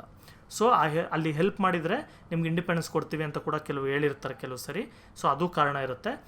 ಜೊತೆಗೆ ಇಲ್ಲಿ ನಾವು ಎಲ್ಲರಿಗೂ ಒಳ್ಳೆಯದು ಅಂತ ಹೇಳ್ಕೊಟ್ಟೋಗಿ ಇವಾಗ ನಾವೇ ಇಂಡಿಯನ್ಸ್ನ ಕೆಟ್ಟದಾಗ ನೋಡ್ಕೊಂಡ್ರೆ ಆಗಲ್ಲ ಅನ್ನೋದು, ಅದಕ್ಕೋಸ್ಕರ ಇಂಡಿಪೆಂಡೆನ್ಸ್ ಕೊಟ್ಟರು ಅನ್ನೋದು ಕೂಡ ಕಾರಣ ಇದೆ. ಮತ್ತು ನಾವು ಫೈಟ್ ಮಾಡಿದ್ವಿ ಅನ್ನೋದು ಕಾರಣ. ಸೊ ಇವೆಲ್ಲ ಸೇರಿ ನಮಗೆ ಇಂಡಿಪೆಂಡೆನ್ಸ್ ಬಂದಿದ್ದು. Since USA used nuclear weapon in Japan, nuclear arm race started between the powerful countries. ನೋಡಿರಿ, ಈ ಟೈಮಲ್ಲಿ ಏನಾಗುತ್ತೆ, 1945 ಜಪಾನ್ ಮೇಲೆ USA ಅವರು ಅಥವಾ ಅಮೆರಿಕಾದವರು ಬಾಂಬ್ ಹಾಕ್ತಾರೆ, ನ್ಯೂಕ್ಲಿಯರ್ ಬಾಂಬ್. ಸೊ ಆ ಬಾಂಬ್ ಹಾಕಿದ್ರಿಂದ ಅದು ಎಷ್ಟು ಪವರ್ಫುಲ್ ಇದೆ ಅಂತ ನೋಡ್ತಾರೆ. ನೋಡಿಬಿಟ್ಟು ಎಲ್ಲ ದೇಶಗಳವರು ಏನು ಅಂದ್ಕೊಳ್ತಾರೆ, ನನಗೂ ಈ ಥರ ವೆಪನ್ ಬೇಕು, ನನಗೂ ನ್ಯೂಕ್ಲಿಯರ್ ಬಾಂಬ್ ಬೇಕು ಅಂತ ಎಲ್ಲ ದೇಶಗಳು ರೆಡಿ ಮಾಡೋಕ್ಕೆ ಶುರು ಮಾಡ್ತಾರೆ. ಇದು ಒಂದು ಟೈಮ್ಗೆ ಕೋಲ್ಡ್ ವಾರ್ ಅಷ್ಟರಲ್ಲಿ ಯಾವ ಥರ ರೆಡಿ ಆಗಿಬಿಡುತ್ತೆ ಒಂದು 40 ವರ್ಷ 50 ವರ್ಷದಲ್ಲಿ ಅಂದರೆ, ಒಂದು ಇವಾಗ ರಷ್ಯಾ ಅಂದರೆ ರಷ್ಯಾದ ಹತ್ರ 10,000 ಬಾಂಬ್ ಇರುತ್ತೆ, ನ್ಯೂಕ್ಲಿಯರ್ ಬಾಂಬ್ಸ್ ಈಗಲೂ ಕೂಡ ಇದೆ ಅಂದ್ಕೊಳ್ತೀನಿ. ಅದೇ ರೀತಿ ಅಮೆರಿಕದ ಹತ್ರ ಕೂಡ 10,000 11,000 ಇದೆ. ಅಂದರೆ ಏನು, ಒಂದು ಬಾಂಬ್ ಏನಾದರೂ ಹಾಕಿದ್ರೆ ಒಂದು ಸಿಟಿ ಫುಲ್ ಡಿಸ್ಟ್ರಾಯ್ ಆಗುತ್ತೆ. ಅಂಥದ್ರಲ್ಲಿ 10,000 ಬಾಂಬು 20,000 ಬಾಂಬ್ ಇವರೆಲ್ಲ ಇಟ್ಕೊಂಡ್ರೆ ಎಷ್ಟು ದೇಶಗಳನ್ನ ಇವರು ಸುಟ್ಟಾಕ್ಬೋದು. ಸೊ ಈ ಥರ ಆಗಿ ಒಂದು ಆ ವೆಪನ್ನು ಅವರ ಒಂದು ರೆಡಿ ಮಾಡಿದ್ರೆ ನಾನೊಂದು ರೆಡಿ ಮಾಡ್ತೀನಿ, ಇವ್ರು ರೆಡಿ ಮಾಡಿದ್ರೆ ನಾನೊಂದು ರೆಡಿ ಮಾಡ್ತೀನಿ ಅಂತ ಎಲ್ಲರೂ ಕೂಡ ಆರ್ಮ್ಸ್ ರೇಸಿಗೆ ಬಿದ್ದು ಜಾಸ್ತಿ ವೆಪನ್ಗಳು ರೆಡಿ ಮಾಡೋದಕ್ಕೆ ಶುರು ಮಾಡ್ತಾರೆ. ಸೊ ಇದಿಷ್ಟು ಕೂಡ ಸೆಕೆಂಡ್ ವರ್ಲ್ಡ್ ವಾರ್. ಇದು ಆ್ಯಕ್ಚುಲಿ ನಿಮ್ಮ ಟೆಕ್ಸ್ಟ್ ಬುಕ್ಕಲ್ಲಿರೋದು ಮಾತ್ರ. ನಾನು ಸಿಂಪಲ್ಲಾಗಿ ಇನ್ನೊಂದು ವಿಡಿಯೋ ಮಾಡ್ತೀನಿ, ಅದರಲ್ಲಿ ಜನರಲ್ ನಾಲೆಡ್ಜಿಗೆ ರಿಲೇಟೆಡಾಗಿ ವರ್ಲ್ಡ್ ವಾರ್ 2 ಬಗ್ಗೆ ಜನರಲ್ ನಾಲೆಡ್ಜಾಗಿ ಒಂದು ವಿಡಿಯೋ ಮಾಡ್ತೀನಿ. ಅದರಲ್ಲಿ ನಿಮಗೆ ಇನ್ನೂ ಸ್ವಲ್ಪ ಚೆನ್ನಾಗಿ ಅರ್ಥ ಆಗುತ್ತೆ. ಚೈನೀಸ್ ರೆವಲ್ಯೂಷನ್ ನೋಡಿ, ನಾನು ನಿಮಗೆ ರಷ್ಯನ್ ರೆವಲ್ಯೂಷನ್ ಮಾಡಿದಾಗ ರಷ್ಯಾದಲ್ಲಿ ಅದೇ ಥರನೇ ಚೈನಾದಲ್ಲೂ ಕೂಡ ಒಂದು ರೆವಲ್ಯೂಷನ್ ಆಗುತ್ತೆ ಅಂತ ಹೇಳಿದೆ. ಏನು, ರಷ್ಯಾದಲ್ಲಿ ಬಂದು ಝಾರ್ ವಿರುದ್ಧ ಅಥವಾ ರಾಜನ ವಿರುದ್ಧ ಜನ ತಿರುಗಿಬಿದ್ದು ಒಂದು ಗವರ್ನಮೆಂಟ್ನ ಎಸ್ಟಾಬ್ಲಿಷ್ ಮಾಡ್ತಾರೆ. ಅದೇ ಥರ ಚೈನಾದಲ್ಲೂ ಕೂಡ ರಾಜನ ವಿರುದ್ಧ ಮತ್ತು ವಾರ್ಲಾರ್ಡ್ಸ್ ಕೆಲವು ಜಮೀನ್ದಾರ್ಗಳೆಲ್ಲ ಇರ್ತಾರೆ, ಅವ್ರ ವಿರುದ್ಧ ತಿರುಗಿಬಿದ್ದು ಚೈನೀಸ್ ರೆವಲ್ಯೂಷನ್ ಆಗಿ ಒಂದು ಗವರ್ನಮೆಂಟ್ನ ಅಥವಾ CCP ಅನ್ನೋ ಒಂದು ಗವರ್ನಮೆಂಟ್ನ ಎಸ್ಟಾಬ್ಲಿಷ್ ಮಾಡ್ತಾರೆ. ಈಗ ಚೈನೀಸ್ ರೆವಲ್ಯೂಷನ್ ಬಗ್ಗೆ ನೋಡೋಣ. China is one of the countries of the world which has rich history. ನೋಡಿ, ಪ್ರಪಂಚದಲ್ಲಿ ತುಂಬ ಹಳೆ ಕಾಲದಿಂದ ನಡ್ಕೊಂಬಂದಂಥ ಸಿವಿಲೈಸೇಷನ್ ಅಥವಾ ತುಂಬ ಓಲ್ಡ್ ದೇಶ ಯಾವುದಾದ್ರು ಇದೆ ಅಂತ ಹೇಳಿದ್ರೆ ಅದರಲ್ಲಿ ಚೈನಾ ಕೂಡ ಒಂದು. China was not completely A colony like India when it fought for it's independence. ಈಗ ಫಾರ್ ಎಕ್ಸಾಂಪಲ್ ಕಾಲೋನೀಸ್ ಅಂದರೆ ನಿಮ್ಗೆ ಗೊತ್ತು, ಈಗ ಬ್ರಿಟಿಷ್ ಅವರು ಇಂಡಿಯಾನ ಅದ್ರ ಕಾಲೋನಿ ಮಾಡ್ಕೊಂಡಿದ್ರು, ಅಂದರೆ ನಮ್ಮನ್ನೆಲ್ಲ ಕೂಡ ಅವರು ರೂಲ್ ಮಾಡ್ತಾಯಿದ್ರು. ಇದೇ ಥರ ಚೈನಾನು ಕೂಡ ಇವರು ಕಾಲೋನಿ ಮಾಡ್ಕೊಂಡಿರ್ತಾರೆ. ಆದರೆ ಏನು ಡಿಫ್ರೆನ್ಸು ನೋಡಿ, ಇಂಡಿಯಾನ ಕಂಪ್ಲೀಟ್ಲಿ ಬ್ರಿಟಿಷ್ ಅವರು ರೂಲ್ ಮಾಡ್ತಾ ಇರ್ತಾರೆ ಫುಲ್ ಎಲ್ಲ, ಆದರೆ ಚೈನಾನ ಎಲ್ಲ ರೂಲ್ ಮಾಡ್ತಾ ಇರಲ್ಲ. ಚೈನಾನ ಕೆಲವು ಪಾರ್ಟ್ಸು ಬ್ರಿಟಿಷ್ ಅವರು ರೂಲ್ ಮಾಡ್ತಾರೆ, ಕೆಲವು ಪಾರ್ಟ್ಸ್ನ ಫ್ರೆಂಚ್ ಅವರು ರೂಲ್ ಮಾಡ್ತಾರೆ, ಕೆಲವನ್ನ ಜರ್ಮನಿಯವರು ರೂಲ್ ಮಾಡಿರ್ತಾರೆ ಒಂದು ಟೈಮಲ್ಲಿ, ಮತ್ತು ಕೆಲವನ್ನ ಜಪಾನವರು ಆಕ್ಯುಪೈ ಮಾಡ್ಕೊಂಡಿರ್ತಾರೆ. ಈ ಥರ ಕೆಲವು ಜಾಗಗಳನ್ನ ಕೆಲವರೆಲ್ಲ ರೂಲ್ ಮಾಡ್ತಾ ಇರ್ತಾರೆ. ಮಿಕ್ಕಿದ್ದು ಟೋಟಲ್ ಏರಿಯಾ ಏನು ಚೈನಾ ಅಂತ ಉಳಿದಿರುತ್ತೆ ಅದನ್ನು ರಾಜ ಇದ್ದರೂ ಕೂಡ ರಾಜನ ಸುಮ್ಮನೆ ಹೆಸ್ರಿಗೆ ಮಾಡಿಬಿಟ್ಟು ಅಲ್ಲಿದ್ದಂಥ ಜಮೀನ್ದಾರ್ಗಳು, ಲ್ಯಾಂಡ್ ಲಾರ್ಡು, ವಾರ್ಲಾರ್ಡ್ಗಳು ಅದನ್ನು ನೋಡ್ಕೊಳ್ತಾ ಇರ್ತಾರೆ, ರೂಲ್ ಮಾಡ್ತಾ ಇರ್ತಾರೆ. It was a semi colonial country as some part of it was independent. ನಾನು ಹೇಳಿದ್ನಲ್ಲ, ಅರ್ಧಂಬರ್ಧ ಇಂಡಿಪೆಂಡೆಂಟಾಗೇ ಇರುತ್ತೆ, ಇನ್ನು ಅರ್ಧಂಬರ್ಧ ಬೇರೆ ಬೇರೆಯವರು ರೂಲ್ ಮಾಡ್ತಾ ಇರ್ತಾರೆ. It was under the rule of France and Japan also. ಇದನ್ನು ಬ್ರಿಟಿಷ್ ಅವರು, ಫ್ರಾನ್ಸ್ ಅವರು, ಜಪಾನ್ ಅವರು ಎಲ್ಲ ಕೂಡ ಒಂದಷ್ಟು ಜಾಗನ ರೂಲ್ ಮಾಡ್ತಾ ಇರ್ತಾರೆ. China was A feudal country. China ಒಂಥರ ಫ್ಯೂಡಲ್ ಕಂಟ್ರಿ.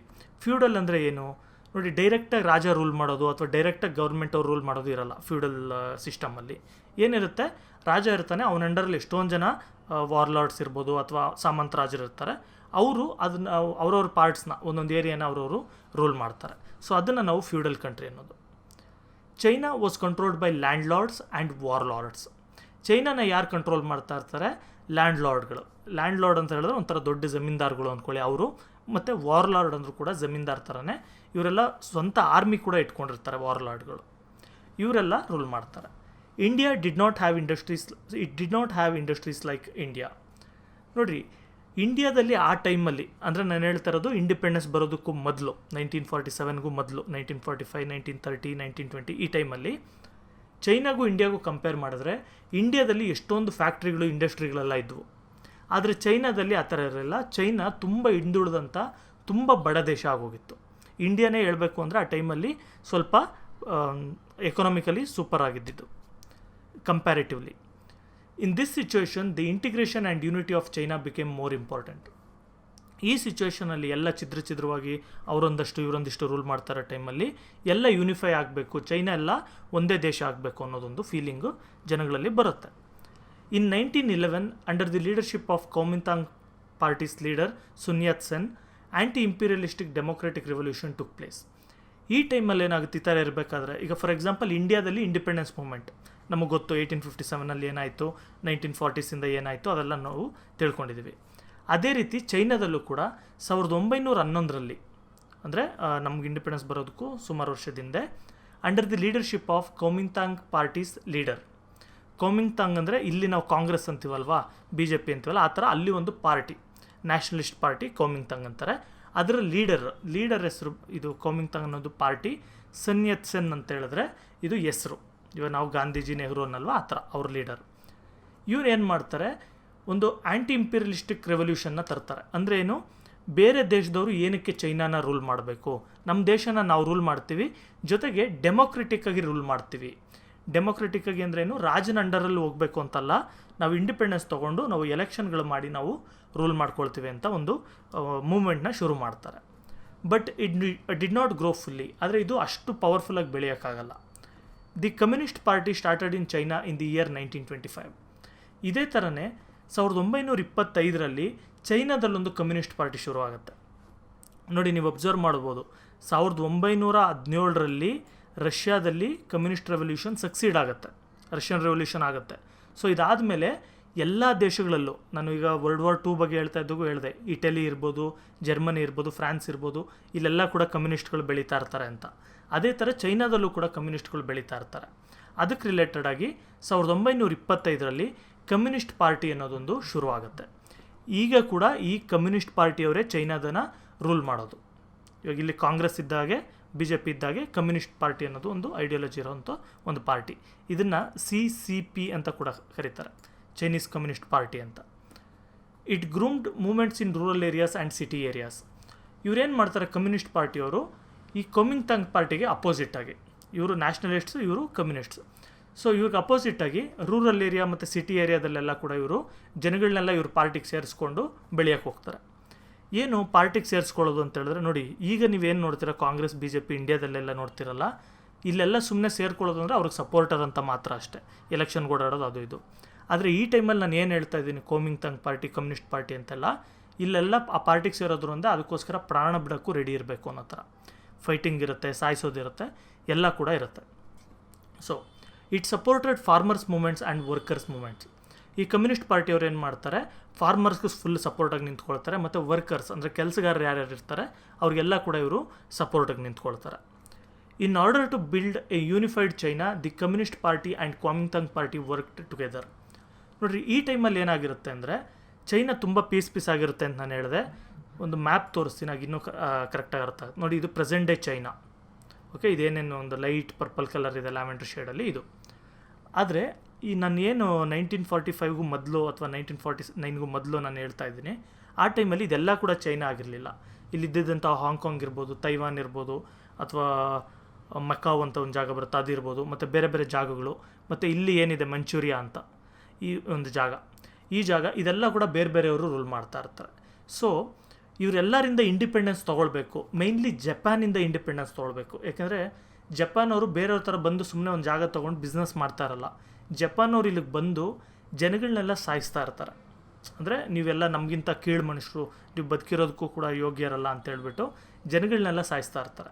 ಸೊ ಇದರಿಂದ ಜಪಾನ್ ವಿರುದ್ಧ ಹೋರಾಟ ಮಾಡಬೇಕು ಅಂತ ಇವರು ಏನು ಅಪೋಸಿಟ್ ಪಾರ್ಟಿ ಇರ್ತಾರೆ, ಈ ಕಮ್ಯುನಿಸ್ಟ್ ಪಾರ್ಟಿ ಮತ್ತು ಕೊಮಿಂತಾಂಗ್ ಪಾರ್ಟಿ, ಇವರೆಲ್ಲ ಕೂಡ ಯುನೈಟ್ ಆಗ್ತಾರೆ. ಯುನೈಟ್ ಆಗಿ ಫೈಟ್ ಮಾಡೋಣ ಅಂತ ಜಪಾನ್ ವಿರುದ್ಧ ಫೈಟ್ ಮಾಡೋದಕ್ಕೆ ಶುರು ಮಾಡ್ತಾರೆ. After the death of Sun Yat Sen, the Kuomintang party came into the hands of oppressionist ruler Chiang Kai Shek. ಇದು ಚೈಂಗ್ ಕಾಯ್ ಶೇಕ್ ಅಂತ ಸ್ಪೆಲ್ಲಿಂಗ್, ಅದು ಮಾತಾಡೋದು, ಇಲ್ಲಿ ಸ್ಪೆಲ್ಲಿಂಗ್ ಬೇರೆ ಥರ ಕೊಟ್ಟಿದ್ದಾರೆ, ಇದನ್ನೇ ಬರ್ಕೊಳ್ಳಿ. ಸೊ ಸುನ್ ಯತ್ ಸೆನ್ ಸತ್ತೋದ ಮೇಲೆ ಈ ಪಾರ್ಟಿಗೆ ಚೈಂಗ್ ಕಾಯ್ ಶೇಕ್ ಅನ್ನೋಂಥ ವ್ಯಕ್ತಿ ಅಧಿಕಾರಕ್ಕೆ ಬರ್ತಾನೆ, ಅಂದರೆ ಆ ಪಾರ್ಟಿಯ ಲೀಡರ್ ಆಗ್ತಾನೆ. He joined hands with the imperialist forces and started attacking the communist party's bases. ಇಲ್ಲಿ ಏನಿದೆ ಅಂತ ಹೇಳಿದ್ರೆ, ಇಂಪೀರಿಯಲಿಸ್ಟಿಕ್ ಫೋರ್ಸಸ್ ಅಂತ ಹೇಳಿದ್ರೆ ಬ್ರಿಟನ್, ಫ್ರಾನ್ಸ್ ಇವ್ರ ಜೊತೆ ಸೇರಿಕೊಂಡು ಅಂತ.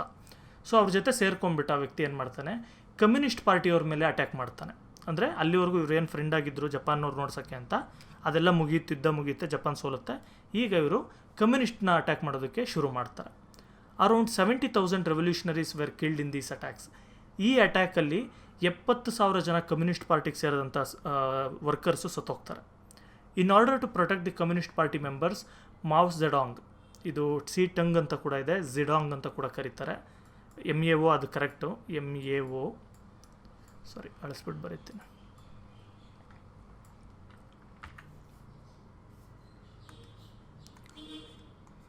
ಮಾವ್ ಝೆಡಾಂಗ್ ಅಂತ ಕೂಡ ಕರೀತಾರೆ, ಎರಡು ಸೇಮ್.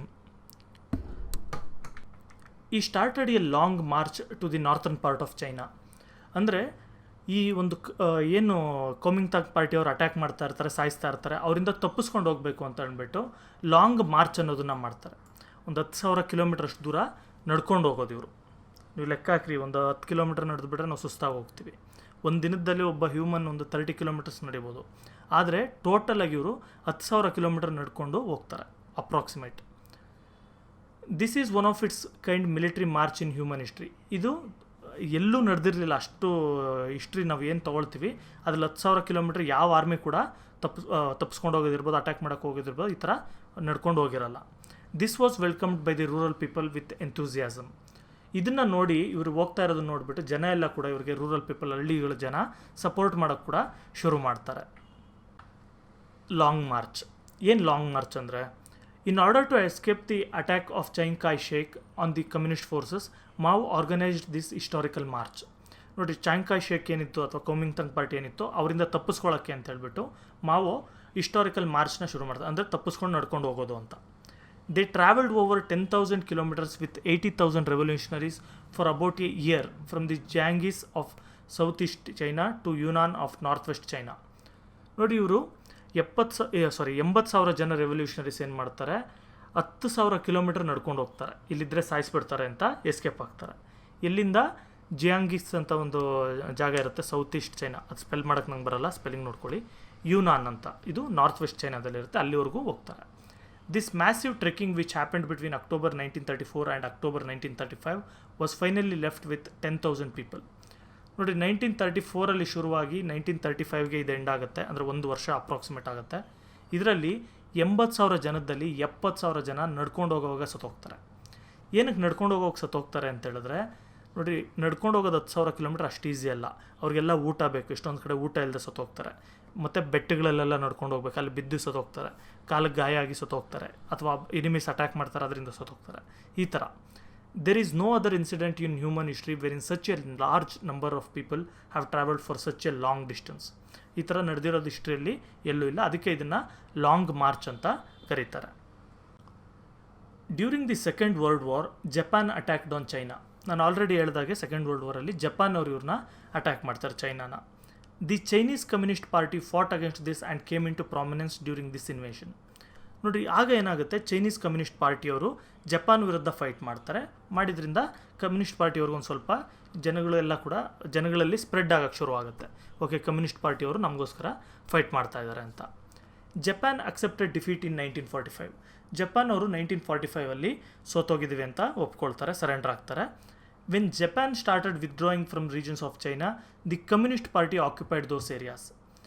ಈಗ ಕಮ್ಯುನಿಸ್ಟ್ಸ್ ಅವರು ಏನಾಗುತ್ತೆ ಅಂತ ಹೇಳಿದ್ರೆ, ಜಪಾನ್ ಅವರು ಅವ್ರ ದೇಶಕ್ಕೆ ವಾಪಸ್ ಹೋಗ್ತಾರಲ್ಲ, ನಾನು ಹೇಳಿದ್ನಲ್ಲ ಪ್ರೀವಿಯಸ್ಲಿ ಈ ಜಾಗ ಎಲ್ಲ ಕೂಡ ಜಪಾನ್ ಅವರು ರೂಲ್ ಮಾಡ್ತಾ ಇರ್ತಾರೆ ಅಂತ.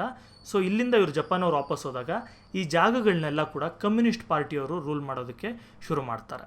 ಅಂದರೆ ಕೊಮಿಂಗ್ತಾಂಗ್ ಪಾರ್ಟಿಯವರಲ್ಲ, ಕಮ್ಯುನಿಸ್ಟ್ ಪಾರ್ಟಿಯವರು. It announced land reforms in all these places. ಇಲ್ಲೆಲ್ಲ ಕೂಡ ಲ್ಯಾಂಡ್ ರಿಫಾರ್ಮ್ಸ್ ಮಾಡ್ತಾರೆ. ಅಂದರೆ ಎಲ್ಲ ಜಾಗ ಕೂಡ ಒಂದು ಗೌರ್ಮೆಂಟಿಗೆ ಸೇರಿದ್ದು, ಇಲ್ಲಿ ಎಲ್ಲರೂ ಕೆಲಸ ಮಾಡಬೇಕು, ಎಲ್ಲರೂ ಅವ್ರವ್ರ ಶೇರ್ನ ಪ್ರಾಫಿಟ್ನ ತೊಗೊಳ್ಬೇಕು, ಆ ಥರ ಎಲ್ಲ ರಿಫಾರ್ಮ್ಗಳೆಲ್ಲ ಅನೌನ್ಸ್ ಮಾಡ್ತಾರೆ. It distributed land to the farmers.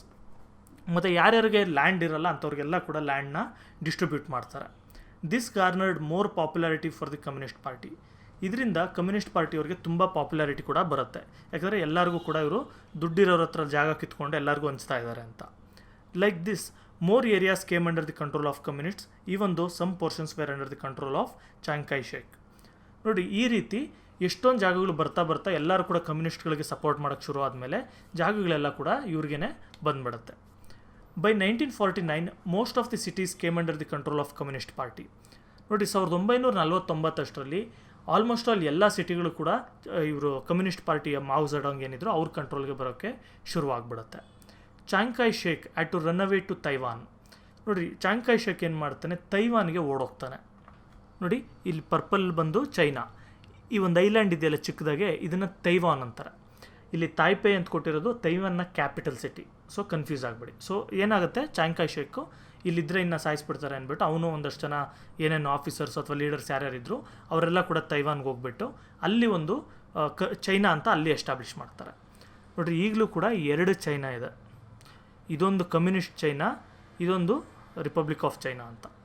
ತೈವಾನ್ನ ಬೇರೆ ಹೆಸರು ತೈವಾನ್ ಅಂತ ಕರೆದ್ರು ಕೂಡ ಇವರು ಇದನ್ನು ಚೈನಾ ಅಂತಾರೆ, ಇವರು ಇದನ್ನು ಚೈನಾ ಅಂತಾರೆ. ಸೊ ಇವಾಗೂ ಕೂಡ ಅದೇ ಥರ ಇದೆ.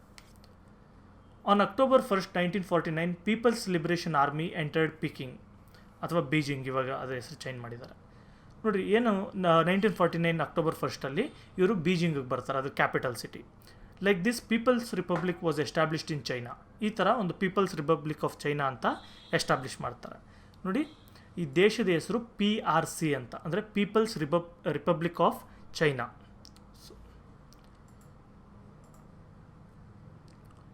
ಮಾವ್ Zedong became the president of China. ಆಮೇಲೆ ಫಸ್ಟ್ ಪ್ರೆಸಿಡೆಂಟ್ ಯಾರಾಗ್ತಾರೆ, ಇವಾಗ ಇಂಡಿಯಾದಲ್ಲೂ ಕೂಡ ಇಂಡಿಪೆಂಡೆನ್ಸ್ ಬಂದಮೇಲೆ ಯಾರು, ನೆಹರು ಅವರು ಫಸ್ಟ್ ಪ್ರೈಮ್ ಮಿನಿಸ್ಟರ್ ಆದರು. ಅದೇ ಥರ ಚೈನಾದಲ್ಲಿ ಫಸ್ಟ್ ಪ್ರೆಸಿಡೆಂಟ್ ಯಾರಾಗ್ತಾರೆ, ಮಾವ್ ಝೆಡಾಂಗ್ ಅನ್ನೋ ವ್ಯಕ್ತಿ ಪ್ರೆಸಿಡೆಂಟ್ ಆಗ್ತಾನೆ. After the revolution community farming was introduced in China. ನೋಡಿ, ಈ ರೆವಲ್ಯೂಷನ್ ಆದಮೇಲೆ, ಅಂದರೆ ಟೋಟಲಿ 1949 ಎಲ್ಲ ಜಾಗ ಕೂಡ ಒಂದು ಚೈನೀಸ್ ಕಮ್ಯುನಿಸ್ಟ್ ಪಾರ್ಟಿ ಅಂಡರ್ಗೆ ಬಂದಮೇಲೆ ಕಮ್ಯುನಿಟಿ ಫಾರ್ಮಿಂಗ್ನ ಎಸ್ಟಾಬ್ಲಿಷ್ ಮಾಡ್ತಾರೆ.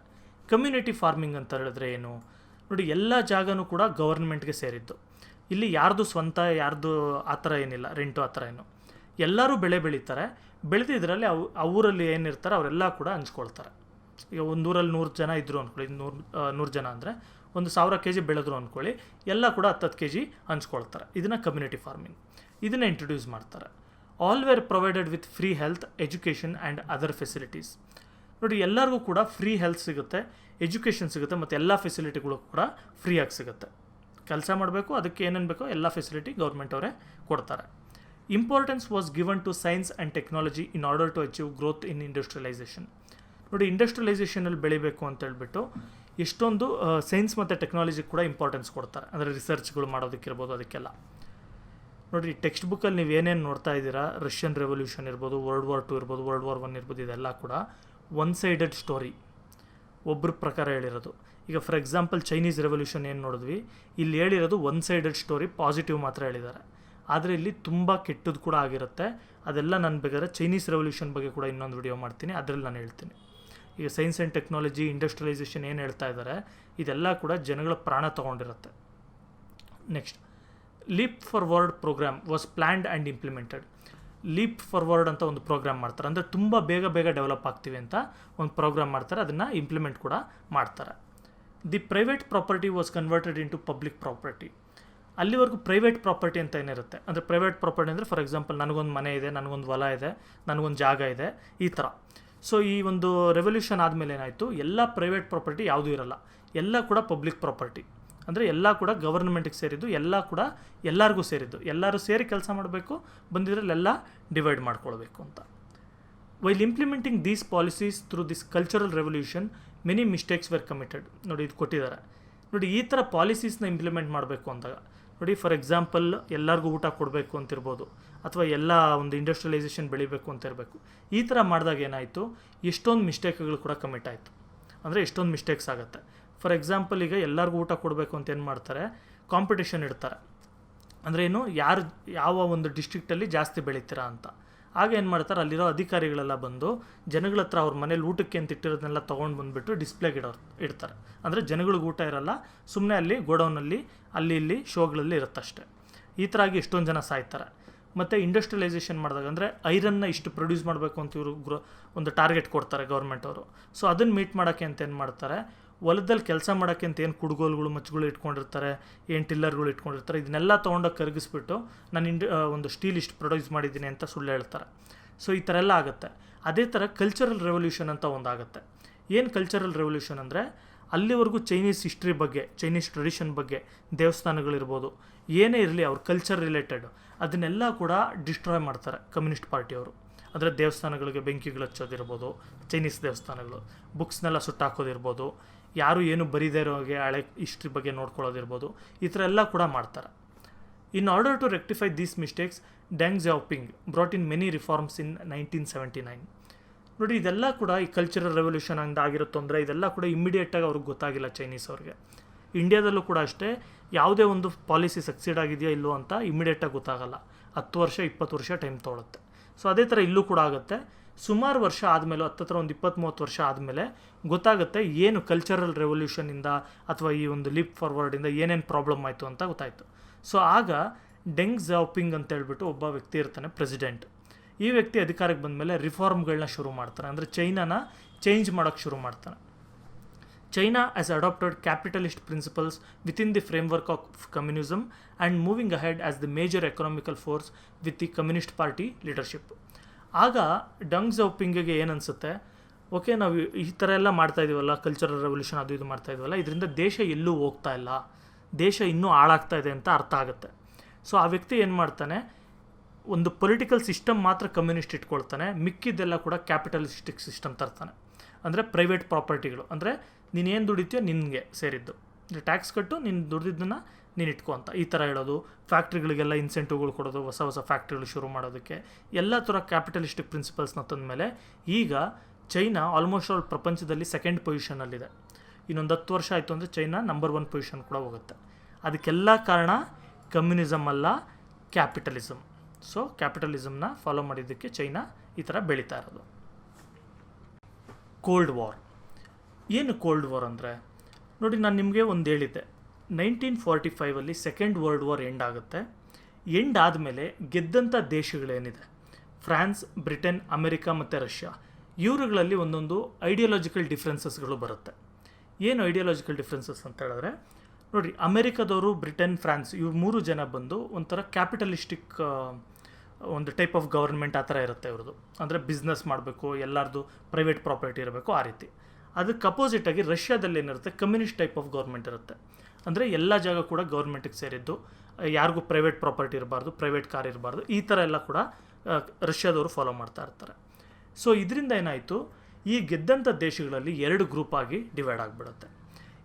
ಇದೇನಕ್ಕಾಗುತ್ತೆ ಅದ್ರ ಬಗ್ಗೆ ನಾವು ಇಲ್ಲಿ ಕೋಲ್ಡ್ ವಾರ್ ಇದರಲ್ಲಿ ನೋಡೋಣ.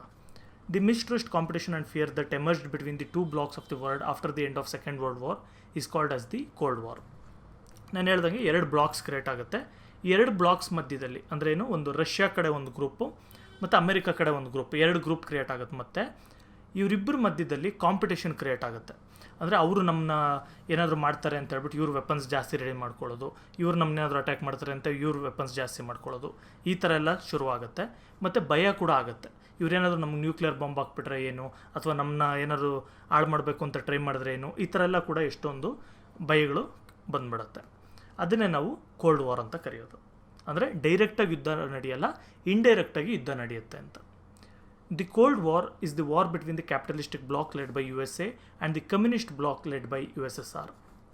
ನೋಡಿ ಏನು ಕೋಲ್ಡ್ ವಾರ್ ಅಂದರೆ ಎರಡು ಗ್ರೂಪು, ಒಂದು ಬಂದು ಅಮೆರಿಕ ಕಡೆಗೆ ಕ್ಯಾಪಿಟಲಿಸ್ಟಿಕ್ ಬ್ಲಾಕ್ ಇರುತ್ತೆ, ಅಂದರೆ ನಾನು ಹೇಳಿದ್ನಲ್ಲ ಬಿಸ್ನೆಸ್ ಅದರ ರಿಲೇಟೆಡು ಆ ಥರ ದೇಶಗಳು. ಇನ್ನೊಂದು ಗ್ರೂಪಲ್ಲಿ ಬಂದು ರಷ್ಯಾ ಲೀಡರ್ಶಿಪ್ಪಲ್ಲಿ ಈ ಕಮ್ಯುನಿಸ್ಟ್ ದೇಶಗಳೆಲ್ಲ ಇರುತ್ತೆ. The question whether communism or capitalism is the right answer for elevation of human problems has always divided the human society since 1917. ನೋಡಿರಿ, 1917ರಿಂದ ಹಿಡಿದು ಜನಗಳಿಗೆ ಎರಡು ಥರ ಪ್ರಾಬ್ಲಮ್ ಇತ್ತು. ಅಂದರೆ ಏನು, ಒಂದು ಜನ ಸಂತೋಷವಾಗಿರಬೇಕು ಅಥವಾ ಆರಾಮಾಗಿರಬೇಕು ಅಂತ ಹೇಳಿದ್ರೆ ಕ್ಯಾಪಿಟಲಿಸಮ್ನ ಫಾಲೋ ಮಾಡಬೇಕಾ ಅಥವಾ ಕಮ್ಯುನಿಸಮ್ನ ಫಾಲೋ ಮಾಡಬೇಕಾ ಅಂತ. ಇದರಲ್ಲೇ ಎರಡು ಥರ ದೇಶಗಳು ಗ್ರೂಪ್ ಡಿವೈಡ್ ಆಗಿಬಿಟ್ಟು ಕೆಲವರು ಕಮ್ಯುನಿಸಮ್ನ ಫಾಲೋ ಮಾಡೋಕ್ಕೆ ಶುರು ಮಾಡಿದ್ರು, ಕೆಲವರು ಕ್ಯಾಪಿಟಲಿಸಮ್ನ ಫಾಲೋ ಮಾಡೋಕ್ಕೆ ಶುರು ಮಾಡಿದ್ರು. But this became sharper after the end of second world war. ಆದರೆ 1945 ಆದಮೇಲೆ ಏನಾಯಿತು, ಇದು ತುಂಬ ಕಾಂಪಿಟೇಷನ್ ಅಥವಾ ತುಂಬ ಈ ಡಿಫ್ರೆನ್ಸಸ್ಗಳೇನಿತ್ತು ತುಂಬ ಜಾಸ್ತಿ ಆಗೋಕ್ಕೆ ಶುರುವಾಯಿತು. This remind so till the collapse of USSR ಇನ್ 1989. ನಾನು ಹೇಳಿದ್ನಲ್ಲ ರಷ್ಯಾ ಪೀಸಾಗಿ ಒಂದು 17-18 ದೇಶಗಳಾಗಿ ಡಿವೈಡ್ ಆಗುತ್ತೆ ಅಂತ, ಅಲ್ಲಿವರೆಗೂ ಅಂದರೆ 1989ವರೆಗೂ ಈ ಕೋಲ್ಡ್ ವಾರ್ ಆಗೇ ಇತ್ತು. India, Egypt and other countries started non aligned movement and stayed away from the blocks. ಈಗ ನಾನಿಲ್ಲಿ ಎರಡು ಗ್ರೂಪ್ ಹೇಳಿದೆ, ಒಂದು ಕಮ್ಯುನಿಸ್ಟ್ ಬ್ಲಾಕ್, ಇನ್ನೊಂದು ಕ್ಯಾಪಿಟಲಿಸ್ಟಿಕ್ ಬ್ಲಾಕ್ ಅಂತ. ಈಗ ಇಂಡಿಯಾ ಯಾವ ಬ್ಲಾಕಿಗೆ ಸೇರಿತ್ತು? ನಾವು ಯಾವ ಬ್ಲಾಕಿಗೂ ಸೇರಲಿಲ್ಲ, ನಮ್ಮದೇ ಆದಂಥ ಒಂದು ಹೊಸ ಬ್ಲಾಕ್ ಕ್ರಿಯೇಟ್ ಮಾಡ್ಕೊಂಡ್ವಿ, ನಾನ್ ಅಲೈನ್ಡ್ ಮೂವ್ಮೆಂಟ್ ಅಂತ, NAM ಅಂತ ಕೂಡ, NAM ಅಂತ ಕೂಡ ಕರೀತಾರೆ. ಅಂದರೆ ನಾವು ಯಾರ ಜೊತೆನೂ ಸೇರಲ್ಲ, ನಮ್ಮ ಪಾಡಿಗೆ ನಾವು ನ್ಯೂಟ್ರಲ್ ಆಗಿರ್ತೀವಿ ಅಂತ. ನಾವು ಇಂಡಿಯಾದವರು ನ್ಯೂಟ್ರಲ್ ಆಗಿದ್ವಿ, ನಮ್ಮ ಜೊತೆಗೆ ಈಜಿಪ್ಟು ಮತ್ತು ಇನ್ನೂ ಬೇರೆ ಬೇರೆ ದೇಶಗಳೆಲ್ಲ ಕೂಡ ನ್ಯೂಟ್ರಲ್ ಆಗೇ ಇದ್ವಿ. Due to cold war the competition to stockpile weapons grew. ನೋಡಿರಿ, ಕೋಲ್ಡ್ ವಾರಿಂದ ಏನಾಯಿತು, ಈ ಒಂದು ಕಾಂಪಿಟೇಷನ್ ಕ್ರಿಯೇಟ್ ಆಗೋದು, ಅಂದರೆ ಯಾರು ಜಾಸ್ತಿ ವೆಪನ್ಸ್ ಮಾಡ್ಕೊಳ್ತೀವಿ, ಯಾರು ಜಾಸ್ತಿ ವೆಪನ್ಸ್ನ ರೆಡಿ ಮಾಡ್ಕೊಳ್ತೀವಿ ಅಂತ ಕಾಂಪಿಟೇಷನ್ ಬಂದ್ಬಿಡುತ್ತೆ. ಇದರಲ್ಲಿ USA gained upper hand in this competition. ಈ ಕಾಂಪಿಟೇಷನಲ್ಲಿ USA ಅವರು ಅಥವಾ ಅಮೆರಿಕ, USA ಅಂದರೆ ಅವರು ಅಪ್ಪರ್ ಹ್ಯಾಂಡ್ ಸಾಧಿಸ್ತಾರೆ, ಅಂದರೆ ಗೆಲ್ತಾರೆ. USA try to enter into agreements to sell its weapons across the world. ಈಗ ತುಂಬ ವೆಪನ್ಸ್ ಆಗಿರುತ್ತಲ್ಲ, ಆಗೇನು ಮಾಡ್ತಾರೆ USA ಅವರು, ಅದ್ರ ದುಡ್ಡು ಜನ್ರೇಟ್ ಮಾಡೋಣ ಅಂತ ಬೇರೆ ಬೇರೆ ದೇಶಗಳಲ್ಲಿ ಬೇರೆ ಬೇರೆ ಒಂದು ದೇಶಗಳ ಹತ್ರ ಅಗ್ರಿಮೆಂಟ್ಗಳು ಮಾಡ್ಕೊಳ್ತಾರೆ ಇವರು ವೆಪನ್ಗಳನ್ನ ಸೇಲ್ ಮಾಡೋದಕ್ಕೆ. It formed more military organisations to have world over as many countries as possible. ಇವ್ರೇನು ಮಾಡ್ತಾರೆ, ಬೇರೆ ಬೇರೆ ದೇಶಗಳನ್ನೆಲ್ಲ ಫ್ರೆಂಡ್ ಮಾಡಿಕೊಂಡು ಎಲ್ಲರಿಗೂ ನಾವೇ ವೆಪನ್ ಸಪ್ಲೈ ಮಾಡಬೇಕು ಅನ್ನೋದು ಇವ್ರದ್ದೊಂದು ಇಂಟೆನ್ಷನ್ ಇರುತ್ತೆ. ಸೊ ಇವ್ರೇನಕ್ಕೆ ಮಾಡ್ತಾರೆ, ಅದಕ್ಕೆ ನ್ಯಾಟೋ ಇರ್ಬೋದು, North Atlantic Treaty Organisation, SEATO, South East Asian Treaty Organisation, and CENTO, Central East North Treaty Organisation. ಈ ಥರ ಎಲ್ಲ ಆರ್ಗನೈಸೇಷನ್ಸ್ ಕ್ರಿಯೇಟ್ ಮಾಡ್ತಾರೆ, ಅಂದರೆ ಒಂದು ದೇಶಗಳ ಒಂದೊಂದು ಗ್ರೂಪ್ಗಳು. ಈ ಥರ ಎಲ್ಲ ಮಾಡಿ USA ಲೀಡರ್ಶಿಪ್ಪಲ್ಲಿ ಇವರೆಲ್ಲ ಕೂಡ ವೆಪನ್ಸ್ನ ತೊಗೊಳ್ತಾ ಇರ್ತಾರೆ. Under the leadership of USSR Warsaw Organisation was formed. ಇದೇ ಥರ ಅಮೆರಿಕದವ್ರು ಈ ಥರ ಎಲ್ಲ ಆರ್ಗನೈಸೇಷನ್ ಮಾಡ್ಕೊಂಡಾಗೆ USSR ಅವರು ಅಂದರೆ ರಷ್ಯಾದವ್ರು ಏನು ಮಾಡ್ತಾರೆ, ವಾರ್ಸಾ ಪ್ಯಾಕ್ಟ್ ಅಂತ ಮಾಡ್ಕೊಳ್ತಾರೆ. ಇಲ್ಲಿ ಟೆಕ್ಸ್ಟ್ ಬುಕ್ಕಲ್ಲಿ ಆರ್ಗನೈಸೇಷನ್ ಅಂತ ಕೊಟ್ಟಿದೆ, ಆರ್ಗನೈಸೇಷನ್ ಅಂತಲೇ ಬರೀರಿ, ಆದರೆ ಅದ್ರ ರಿಯಲ್ ಬಂದು ವಾರ್ಸಾ ಪ್ಯಾಕ್ಟ್ ಅಂತ ಹೇಳ್ಬಿಟ್ಟು PACT. ನಿಮ್ಮ ಟೆಕ್ಸ್ಟ್ ಬುಕ್ಕಲ್ಲಿರೋ ಆರ್ಗನೈಸೇಷನ್ ಇರೋದ್ರಿಂದ ಅದನ್ನೇ ಬರೀರಿ. ಸೊ ವಾರ್ಸಾ ಪ್ಯಾಕ್ಟ್ನ ಫಾರ್ಮ್ ಮಾಡ್ಕೊಳ್ತಾರೆ. In every state of USA huge arms manufacturing units were formed.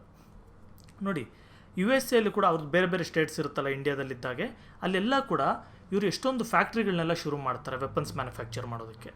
ನೋಡಿ, ಇಲ್ಲಿ ಆರ್ಮ್ಸ್ ಅಂತ ವರ್ಡ್ ರಿಪೀಟ್ ಆಗ್ತಾ ಇರುತ್ತಲ್ಲ, ಆರ್ಮ್ಸ್ ಅಂದರೆ ವೆಪನ್ಸ್ ಅಂತ ಅರ್ಥ. ಆ್ಯಮ್ಯುನಿಷನ್ಸ್ ಅಂದರೆ ವೆಪನ್ಸಲ್ಲಿ ಯೂಸ್ ಮಾಡೋ ಬುಲೆಟ್ಗಳು, ಬಾಂಬ್ಗಳು, ಅದನ್ನು ಆ್ಯಮ್ಯುನಿಷನ್ಸ್ ಅಂತ ಕರೀತಾರೆ. The competition for nuclear weapons increased. ಇದರಿಂದ ನ್ಯೂಕ್ಲಿಯರ್ ವೆಪನ್ಸಲ್ಲೂ ಕೂಡ ಕಾಂಪಿಟೇಷನ್ ಜಾಸ್ತಿ ಆಗುತ್ತೆ. ಅಂದರೆ ನನ್ನ ಹತ್ರ ಜಾಸ್ತಿ ನ್ಯೂಕ್ಲಿಯರ್ ಬಾಂಬ್ ಇದೆಯಾ ಅಥವಾ ನಿಮ್ಮ ಹತ್ರ ಜಾಸ್ತಿ ನ್ಯೂಕ್ಲಿಯರ್ ಬಾಂಬ್ ಇದೆಯಾ ಅಂತ. Apart from this, competition to have military bases in other countries, to establish intelligence networks, to wage space war, to have better technologies also increased. ನೋಡಿ, ಬರೀ ವೆಪನ್ಸಲ್ಲಿ ಮಾತ್ರ ಏನು ಕಾಂಪಿಟೇಷನ್ ಬರಲಿಲ್ಲ, ಅಥವಾ ಯಾವ್ಯಾವ ದೇಶನ ನಾವು ಕಂಟ್ರೋಲ್ ಮಾಡಬೇಕು, ಅಥವಾ ಯಾವ್ಯಾವ ದೇಶಕ್ಕೆ ನಾವು ವೆಪನ್ಸ್ ಸೇಲ್ ಮಾಡ್ತೀವಿ ಅದನ್ನು ಮಾತ್ರ ಕಂಟ್ರೋಲ್ ಮಾಡಬೇಕು, ಅಷ್ಟರಲ್ಲೇ ಇರಲಿಲ್ಲ. ಬೇರೆ ಬೇರೆ ದೇಶಗಳಲ್ಲಿ ಮಿಲಿಟ್ರಿ ಬೇಸಸ್ನ ಎಸ್ಟಾಬ್ಲಿಷ್ ಮಾಡೋದ್ರ ಮೇಲೆ ಕಾಂಪಿಟೇಷನ್ ಬರುತ್ತೆ.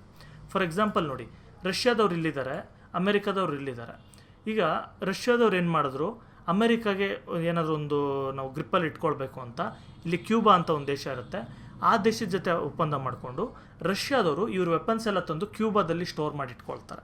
ಏನು, ಅಕಸ್ಮಾತ್ ಅಮೆರಿಕಾದವ್ರು ನಮ್ಮನ್ನ ಅಟ್ಯಾಕ್ ಮಾಡಿದ್ರೆ ನಾವು ಅಮೆರಿಕನ ಅಟ್ಯಾಕ್ ಮಾಡೋದಕ್ಕೆ ಈಸಿ ಆಗಲಿ, ಹತ್ರ ಇರಲಿ ಅಂತ. ಓಕೆ, ಅದೇ ಥರ ಅಮೆರಿಕಾದವ್ರು ಏನು ಫಸ್ಟ್ ಅಮೆರಿಕಾದವರೇ ಟ್ರೈ ಮಾಡೋದಿದೆ. ಆ್ಯಕ್ಚುಲಿ ಅಮೆರಿಕಾದವ್ರು ಏನು ಮಾಡ್ತಾರೆ, ರಷ್ಯಾ ಏನಾದರೂ ಬಾಲ ಬಿಚ್ಚಿಬಿಟ್ರೆ ಕಷ್ಟ ಅಂತ ಹೇಳ್ಬಿಟ್ಟು ಟರ್ಕಿಯಲ್ಲಿ, ಇವಾಗ ಇದೇನು ಬ್ರೌನ್ ಇದೆ ಇದೆಲ್ಲ ಟರ್ಕಿ ಅಲ್ಲ, ಇದಿಷ್ಟು ಮಾತ್ರ ಟರ್ಕಿ. ಸೊ ಆ ದೇಶದಲ್ಲಿ ಇವ್ರು ತಂದುಬಿಟ್ಟು ವೆಪನ್ಸ್ನೆಲ್ಲ ಇಟ್ಕೊಳ್ತಾರೆ, ನ್ಯೂಕ್ಲಿಯರ್ ವೆಪನ್ಸ್ ಇರ್ಬೋದು, ಆ ಥರ ಎಲ್ಲ ಏನೇನು ವೆಪನ್ಸ್ ಇಟ್ಟರು ಅಂತ ಗೊತ್ತಿಲ್ಲ, ಕೆಲವರು ಹೇಳೋ ಪ್ರಕಾರ ನ್ಯೂಕ್ಲಿಯರ್ ಕೂಡ ಇಟ್ಟಿದ್ರು ಅಂತ.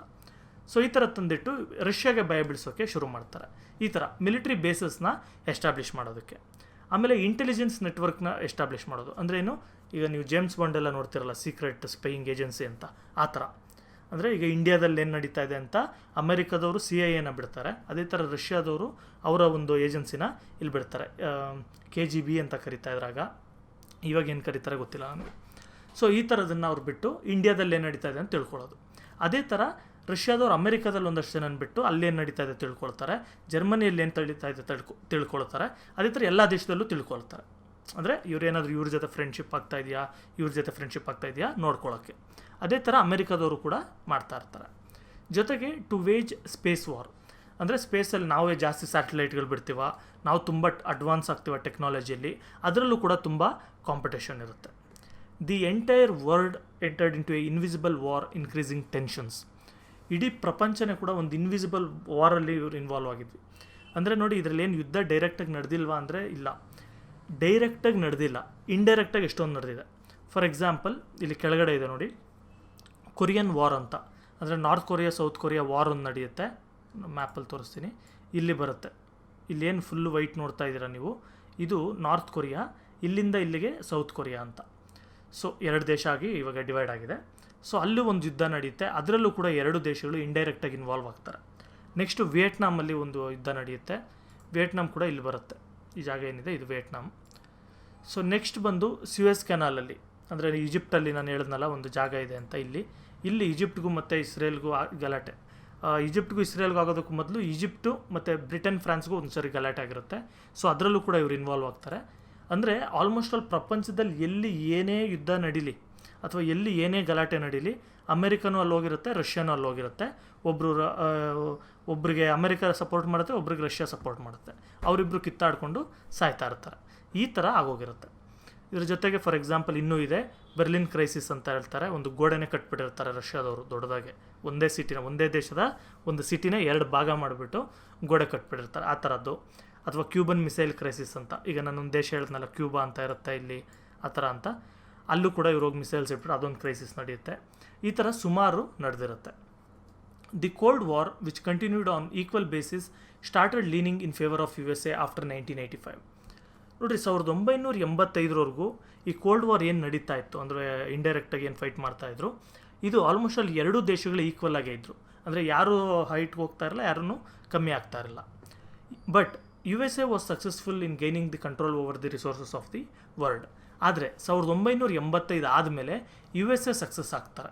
ಅಂದರೆ ರಷ್ಯಾನ ಫುಲ್ಲು ವೀಕ್ ಮಾಡಿಬಿಟ್ಟು ಅಮೆರಿಕದವರೇ ಒಂದು ಸೌದಿ ಅರೇಬಿಯಾ ಇರ್ಬೋದು, ಅಲ್ಲಿರೋಂಥ ಆಯಿಲ್ಗಳಿರ್ಬೋದು, ಅಥವಾ ಏನೇನು ಇಂಪಾರ್ಟೆಂಟ್ ರಿಸೋರ್ಸ್ ಇರುತ್ತೆ, ಇದನ್ನೆಲ್ಲ ಇವರು USA ಅವರು ಅಥವಾ ಅಮೆರಿಕದವರು ಅವ್ರ ಕಂಟ್ರೋಲ್ಗೆ ತಗೊಳ್ತಾರೆ. USSR became victim to economic crisis and many other internal crisis. USSRಲ್ಲಿ ಏನಾಗುತ್ತೆ ಅಂದರೆ ತುಂಬ ಎಕನಾಮಿಕ್ ಕ್ರೈಸಿಸ್ ಕ್ರಿಯೇಟ್ ಆಗುತ್ತೆ. ಯಾವ ಥರ ಅಂತ ಹೇಳಿದ್ರೆ, ಇಲ್ಲಿ USA ಟೆಕ್ನಾಲಜಿ ಅಂದರೆ ನಿಮ್ಗೆ ವೆಪನ್ಸಲ್ಲಿ ಸೂಪರ್ ಇದೆ, ನ್ಯೂಕ್ಲಿಯರ್ ವೆಪನ್ಸ್ ಇದೆ, ಎಲೆಕ್ಟ್ರಿಸಿಟಿ ಇದೆ, ಎಲ್ಲ ಇದೆ, ಸೂಪರಾಗಿದೆ. ಆದರೆ ಸರಿಯಾಗಿ ಊಟ ಸರಿಯಾಗಿರಲ್ಲ. ಅಂದರೆ ಆ ಟೈಪು ಒಂದು ಕ್ರೈಸಿಸ್ ಒಂದು ಕ್ರಿಯೇಟ್ ಆಗಿಬಿಡುತ್ತೆ. USA has remained as the only powerful country after this and has remained the sole super power in the world. ಈಗೇನಾಯಿತು, USSR ವೀಕ್ ಆದಮೇಲೆ USSR ಒಂದಷ್ಟು 1989 ಆ ಟೈಮಲ್ಲಿ ಒಂದಷ್ಟು ದೇಶಗಳಾಗಿ ಡಿವೈಡ್ ಆಗೋಗುತ್ತೆ. ಆಮೇಲೆ ರಷ್ಯಾ ಫುಲ್ ವೀಕ್ ಆಯಿತು. ಈಗ ಅಮೆರಿಕನೇ ನಂಬರ್ 1 ಪೊಸಿಷನಲ್ಲಿ ಇದೆ. ಈಗೂ ಕೂಡ ಅಮೆರಿಕನೇ ಓನ್ಲಿ ಸೂಪರ್ ಪವರ್. ಅಮೆರಿಕಾಗೆ ಒಂದು ಕಾಂಪೀಟ್ ಮಾಡುವಂಥ ದೇಶ ಯಾವುದೂ ಇಲ್ಲ. ಆದರೆ ಈಗ ಚೈನಾ ಆ ಒಂದು ಪೊಸಿಷನ್ಗೆ ಬರ್ತಾ ಇದೆ, ಆದರೆ ಎಕಾನಮಿಯಲ್ಲಿ ಮಾತ್ರ. ಆದರೆ ಇನ್ನೂ ಟೈಮ್ ಇದೆ, ಇನ್ನೊಂದು 10-15 ವರ್ಷ ಇದೇ ಥರ ಇತ್ತು ಅಂದರೆ ಆ USA ಪ್ಲೇಸ್ಗೆ ಚೈನಾ ಬಂದ್ಬಿಡುತ್ತೆ. Emergence of USA as A strong country. ನೋಡಿ, ಈಗ ಇಡೀ ಪ್ರಪಂಚದಲ್ಲಿ ತುಂಬ ಪವರ್ಫುಲ್ ದೇಶ ಯಾವುದು ಅಂದರೆ ನಮ್ಗೆ ಇಮ್ಮಿಡಿಯೇಟಾಗಿ ನಮ್ಗೆ ಆನ್ಸರ್ ಬಂದ್ಬಿಡುತ್ತೆ, ಅಮೆರಿಕಾ ಅಂದರೆ US ಅಂದರೆ 2 ಒಂದೇ, ಯುನೈಟೆಡ್ ಸ್ಟೇಟ್ಸ್ ಆಫ್ ಅಮೆರಿಕಾ ಅಂತ ಅದರ ಫುಲ್ ಹೆಸರು. ಸೊ ಇದು ಯಾವ ಥರ ಬೆಳೀತು? ಈಗ ನಾವು ಅಮೆರಿಕದವ್ರು ನಮ್ಮನ್ನ ರೂಲ್ ಮಾಡ್ತಾ ಇರಲಿಲ್ಲ, ನಮ್ಮನ್ನ ರೂಲ್ ಮಾಡ್ತಾ ಇದ್ದದ್ದು ಬ್ರಿಟನ್ ಅವರು. ಅದೇ ರೀತಿ ಬೇರೆ ಬೇರೆ ದೇಶನ ಫ್ರಾನ್ಸ್ ಅವರು ರೂಲ್ ಮಾಡ್ತಾಯಿದ್ರು, ಬ್ರಿಟನ್ ಅವರು ರೂಲ್ ಮಾಡ್ತಾಯಿದ್ರು, ಚಿಕ್ಕ ದೇಶ ಆದಂಥ ಪೋರ್ಚುಗಲ್, ಬೆಲ್ಜಿಯಂ ಇವು ಕೂಡ ರೂಲ್ ಮಾಡ್ತಾಯಿದ್ರು. ಆದರೆ ಇದೇನೂ ಇಲ್ಲದಂಥ USA ಯಾವ ರೀತಿ ತುಂಬ ಪವರ್ಫುಲ್ ದೇಶ ಆಯಿತು ನೋಡೋಣ. The great economic depression that affected USA in 1927 brought in many changes in the politics of USA. ನೋಡಿರಿ, ಅಮೆರಿಕಾದವ್ರು ನಾರ್ಮಲಿ ಏನಂದರೆ ಬೇರೆಯವ್ರ ಬಗ್ಗೆ ತಲೆ ಕೆಡಿಸ್ಕೊಳ್ತಿರ್ಲಿಲ್ಲ. ಇವಾಗ ಎಲ್ಲರ ಬಗ್ಗೆ ತಲೆ ಕೆಡಿಸ್ಕೊಳ್ತಾರೆ. ಇಂಡಿಯಾದಲ್ಲಿ ಏನೋ ಒಂದು ಇಳಿವೋಯ್ತು ಅಂದರೆ ಇಮ್ಮಿಡಿಯೇಟಾಗಿ ಅಮೆರಿಕಾದವ್ರು ಅದಕ್ಕೊಂದು ಕಮೆಂಟ್ ಕೊಡ್ತಾರೆ. ಆದರೆ 1927 ಅದಕ್ಕಿಂತ ಮೊದಲು ಪ್ರಪಂಚದಲ್ಲಿ ಎಲ್ಲಿ ಏನೇ ಆದರೂ ಅಮೆರಿಕಾದವರು ತಲೆ ಕೆಡಿಸ್ಕೊಳ್ತಿರ್ಲಿಲ್ಲ. ಆದರೆ 1927 ಗ್ರೇಟ್ ಡಿಪ್ರೆಷನ್ ಅಂತ ಆಗುತ್ತೆ. ಅಂದರೆ ಅಲ್ಲಿ ಎಕನಾಮಿಕ್ ಕ್ರೈಸಿಸ್ ಒಂದು ಕ್ರಿಯೇಟ್ ಆಗುತ್ತೆ. ಜನಗಳಿಗೆ ಕೆಲಸ ಇಲ್ಲದೆ, ಸರಿಯಾಗಿ ಏನು ಸೌಲಭ್ಯಗಳಿಲ್ಲದೆ, ಈ ಥರ ಒಂದು ಪ್ರಾಬ್ಲಮ್ ಆಗುತ್ತೆ. ಸೊ ಆಗ USA ಪಾಲಿಟಿಕ್ಸಲ್ಲಿ ತುಂಬ ದೊಡ್ಡ ಚೇಂಜಸ್ಗಳು ಬರುತ್ತೆ. USA had help the triple entente with money and soldiers. ನೋಡಿ, ಫಸ್ಟ್ ವರ್ಲ್ಡ್ ವಾರ್ ನಡೆದಾಗ ಏನಾಯಿತು, ಟ್ರಿಪಲ್ ಎಂಟಾಂಟ್ ಯಾರಿದ್ರು ಅಂದರೆ ಫ್ರಾನ್ಸ್, ಬ್ರಿಟನ್, ಇಟಲಿ ದೇಶಗಳಿದ್ವಲ್ಲ, ಅವ್ರಿಗೆ ಅಮೆರಿಕಾದವರು ಎಷ್ಟೊಂದು ದುಡ್ಡು ಕೊಟ್ಟಿರ್ತಾರೆ ಮತ್ತು ಎಷ್ಟೊಂದು ಜನ ಸೋಲ್ಜರ್ಸ್ನ ಕೂಡ ಸಪ್ಲೈ ಮಾಡಿರ್ತಾರೆ ಯುದ್ಧ ಗೆಲ್ಲೋದಕ್ಕೆ. ಸೋಲ್ಜರ್ಸಲ್ಲಿ ಅಷ್ಟೇನಿರಲ್ಲ, ದುಡ್ಡು ತುಂಬ ಚೆನ್ನಾಗೆ ಕೊಟ್ಟು ಹೆಲ್ಪ್ ಮಾಡಿರ್ತಾರೆ. ಇನ್ 1929 USA ಎಕ್ಸ್ಪೀರಿಯನ್ಸ್ಡ್ ಸ್ಟ್ಯಾಗ್ನೇಷನ್ ಇನ್ ಎಕನಾಮಿಕ್ ಡೆವಲಪ್ಮೆಂಟ್. ಈ ಗ್ರೇಟ್ ಡಿಪ್ರೆಷನಿಂದ ಏನಾಯಿತು, ಈ ಒಂದು ಡೆವಲಪ್ಮೆಂಟೇ ನಿಂತೋಯ್ತು USA. ಅಂದರೆ ಏನು ಕೂಡ ಬೆಳವಣಿಗೆನೇ ಇಲ್ಲ ಅನ್ನೋ ಥರ. As A result output dropped in automobile and agriculture. ಇದರಿಂದ ಏನಾಯಿತು, ಆಟೋಮೊಬೈಲ್ ಅಂದರೆ ಈ ಕಾರು, ಬೈಕ್ ಈ ಥರ. ಸೊ ಆ ಸೆಗ್ಮೆಂಟಲ್ಲಿ ಮತ್ತು ಅಗ್ರಿಕಲ್ಚರಲ್ಲಿ ಕೂಡ ಏನೂ ಔಟ್ಪುಟ್ಟು ಇನ್ಕ್ರೀಸ್ ಆಗಲಿಲ್ಲ. There was also drop in the output of consumer durables manufacturing, mining, ship building and many other industries. ಇದಿಷ್ಟೇ ಅಲ್ಲ, ಬೇರೆ ಏನು ಮ್ಯಾನುಫ್ಯಾಕ್ಚರಿಂಗ್ ಇಂಡಸ್ಟ್ರೀಸ್ ಎಲ್ಲ ಇತ್ತು, ಮೈನಿಂಗ್ ಇರ್ಬೋದು, ಶಿಪ್ ಬಿಲ್ಡಿಂಗ್ ಇರ್ಬೋದು, ಅಥವಾ ಬೇರೆ ಏನು ಫರ್ನಿಚರ್ ಮ್ಯಾನುಫ್ಯಾಕ್ಚರಿಂಗ್ ಇರ್ಬೋದು, ಎಲ್ಲ ಆಲ್ಮೋಸ್ಟ್ ಆಲ್ ಎಲ್ಲದರಲ್ಲೂ ಕೂಡ ಹೊಡೆತ ತಿಂತು. This economic crisis led to the changes in the politics of USA. ಈ ಒಂದು ಎಕನಾಮಿಕ್ ಕ್ರೈಸಿಸಿಂದ ಅಮೆರಿಕಾದಲ್ಲಿ ಅಲ್ಲಿವರೆಗೂ ಏನು ನಡ್ಕೊಂಬಂದಿತ್ತು ಪಾಲಿಟಿಕ್ಸ್, ಅದರದ್ದು ತುಂಬ ಚೇಂಜಸ್ ಆಗೋಕ್ಕೆ ಶುರುವಾಯಿತು. During the second world war Japan attacked Pearl Harbour, the military base of USA. ನೋಡಿರಿ, ನಮಗೆಲ್ಲ ಗೊತ್ತು ಸೆಕೆಂಡ್ ವರ್ಲ್ಡ್ ವಾರಲ್ಲಿ ಅಮೆರಿಕನೂ ಕೂಡ ಎಂಟರ್ ಆಗಿತ್ತು ಅಂತ. ಅಮೆರಿಕ ಮತ್ತು ಜಪಾನ್ ಫೈಟ್ ಮಾಡ್ತಾಯಿದ್ರು. ಈಗ ಏನಕ್ಕೆ ಅಮೆರಿಕಾದವ್ರು ಫೈಟ್ ಮಾಡ್ತಾರೆ ನೋಡಿ, ಅಮೆರಿಕಾದವ್ರು ಯುದ್ಧಕ್ಕೇನು ಬಂದಿರಲ್ಲ, ಸೈಲೆಂಟಾಗಿ ಅವ್ರ ಪಾಡ್ಗೆ ಅವ್ರು ಇರ್ತಾರೆ. ಆದರೆ ಜಪಾನ್ ಅವ್ರು ಏನು ಮಾಡ್ತಾರೆ, ಒಂದಷ್ಟು ಜಾಗನ ಕಿತ್ಕೊಂಡ್ಬಿಡ್ಬೇಕು ಮತ್ತು ಆಯಿಲ್ ರಿಫೈನರೀಸ್ ಎಲ್ಲ ಕಿತ್ಕೊಳ್ಬೇಕು ಅಂತೇಳಿ ಪರ್ಲ್ ಹಾರ್ಬರ್ ಅಂತ ಇರುತ್ತೆ. ಒಂದು ಅಮೆರಿಕಕ್ಕೆ ಸೇರಿದಂಥ ಒಂದು ಐಲ್ಯಾಂಡಲ್ಲಿ ಒಂದು ಹಾರ್ಬರ್ ಇರುತ್ತೆ, ಅಂದರೆ ಶಿಪ್ಗಳೆಲ್ಲ ನಿಲ್ಲೋ ಜಾಗ. ಆ ಜಾಗನ ಜಪಾನ್ ಅವರು ಅಟ್ಯಾಕ್ ಮಾಡ್ತಾರೆ. ಸೊ ಇದಕ್ಕೇನು ಮಾಡ್ತಾರೆ, USA ಅವರು ಕೂಡ ಯುದ್ಧದೊಳಗೆ ಎಂಟ್ರಿ ಆಗ್ತಾರೆ. This made USA to enter the war in favour of allied forces. ಇದಕ್ಕೆ ಏನು ಮಾಡ್ತಾರೆ, ಜಪಾನ್ನ ಎನಿಮೀಸ್ಗಳು ಯಾರ್ಯಾರಿದ್ರು ಅವರೆಲ್ಲರ ಜೊತೆ ಸೇರಿಕೊಂಡು USA ಅವರು ಯುದ್ಧಕ್ಕೆ ಎಂಟರ್ ಆಗ್ತಾರೆ. The president Roosevelt made people to be ready for war. ಅಲ್ಲಿ ಆ ಟೈಮಲ್ಲಿ ಪ್ರೆಸಿಡೆಂಟ್ ಆಗಿದ್ದಂಥ ರೂಸ್ವೆಲ್ಟ್ ಅವ್ರೇನು ಮಾಡ್ತಾರೆ, ಜನಗಳಿಗೆ ಯುದ್ಧಕ್ಕೆ ರೆಡಿಯಾಗಿ ಅಂತ ಹೇಳ್ತಾರೆ. ಈ encouraged women to work in public sphere. ಅಂದರೆ ಇವ್ರೇನು ಹೇಳಿದ್ರು, ಅಲ್ಲಿವರೆಗೂ ಹೆಣ್ಮಕ್ಳು ಜಾಸ್ತಿ ಕೆಲಸ ಮಾಡ್ತಿರಲಿಲ್ಲ USA. ಸ್ವಲ್ಪ ಮಾಡ್ತಿದ್ರು, ಆದರೆ ಅಷ್ಟಿರಲಿಲ್ಲ. ಈಗೇನು ಹೇಳಿದ್ರು, ಎಲ್ಲರೂ ಕೂಡ ಹೆಣ್ಮಕ್ಳು ಕೂಡ ಕೆಲಸ ಮಾಡೋಕ್ಕೆ ಶುರು ಮಾಡಿ, ಆಗ ನಮ್ಮ ದೇಶ ಡೆವಲಪ್ ಆಗುತ್ತೆ, ನಮಗೆ ಯುದ್ಧಕ್ಕೆ ಬೇಕಾಗಿರೋಂಥ ವೆಪನ್ಸ್ ಇವೆಲ್ಲ ಕೂಡ ಮ್ಯಾನುಫ್ಯಾಕ್ಚರ್ ಮಾಡ್ಬೋದು ಅಂತ. USA won the war. ಆಮೇಲೆ ಏನಾಯಿತು, USA ಅವರು ಯುದ್ಧದಲ್ಲಿ ಸೆಕೆಂಡ್ ವರ್ಲ್ಡ್ ವಾರಲ್ಲಿ ಗೆಲ್ತಾರೆ. It also help the establishment of UNO during the war and later provided it support to it. ಇವ್ರು ಆಮೇಲೆ ಏನು ಮಾಡ್ತಾರೆ, UNO ಕೂಡ ಎಸ್ಟಾಬ್ಲಿಷ್ ಮಾಡ್ತಾರೆ. ನಾನು ಸುಮಾರು ಸರಿ ಹೇಳಿದ್ದೀನಿ, ಯುನೈಟೆಡ್ ನೇಷನ್ ಆರ್ಗನೈಸೇಷನ್ ಅಂತ ಶುರು ಮಾಡ್ತಾರೆ ಅಂತ. ಮಾಡಿಬಿಟ್ಟು ಅದಕ್ಕೆ ಹೆಲ್ಪ್ ಕೂಡ ಮಾಡ್ತಾರೆ.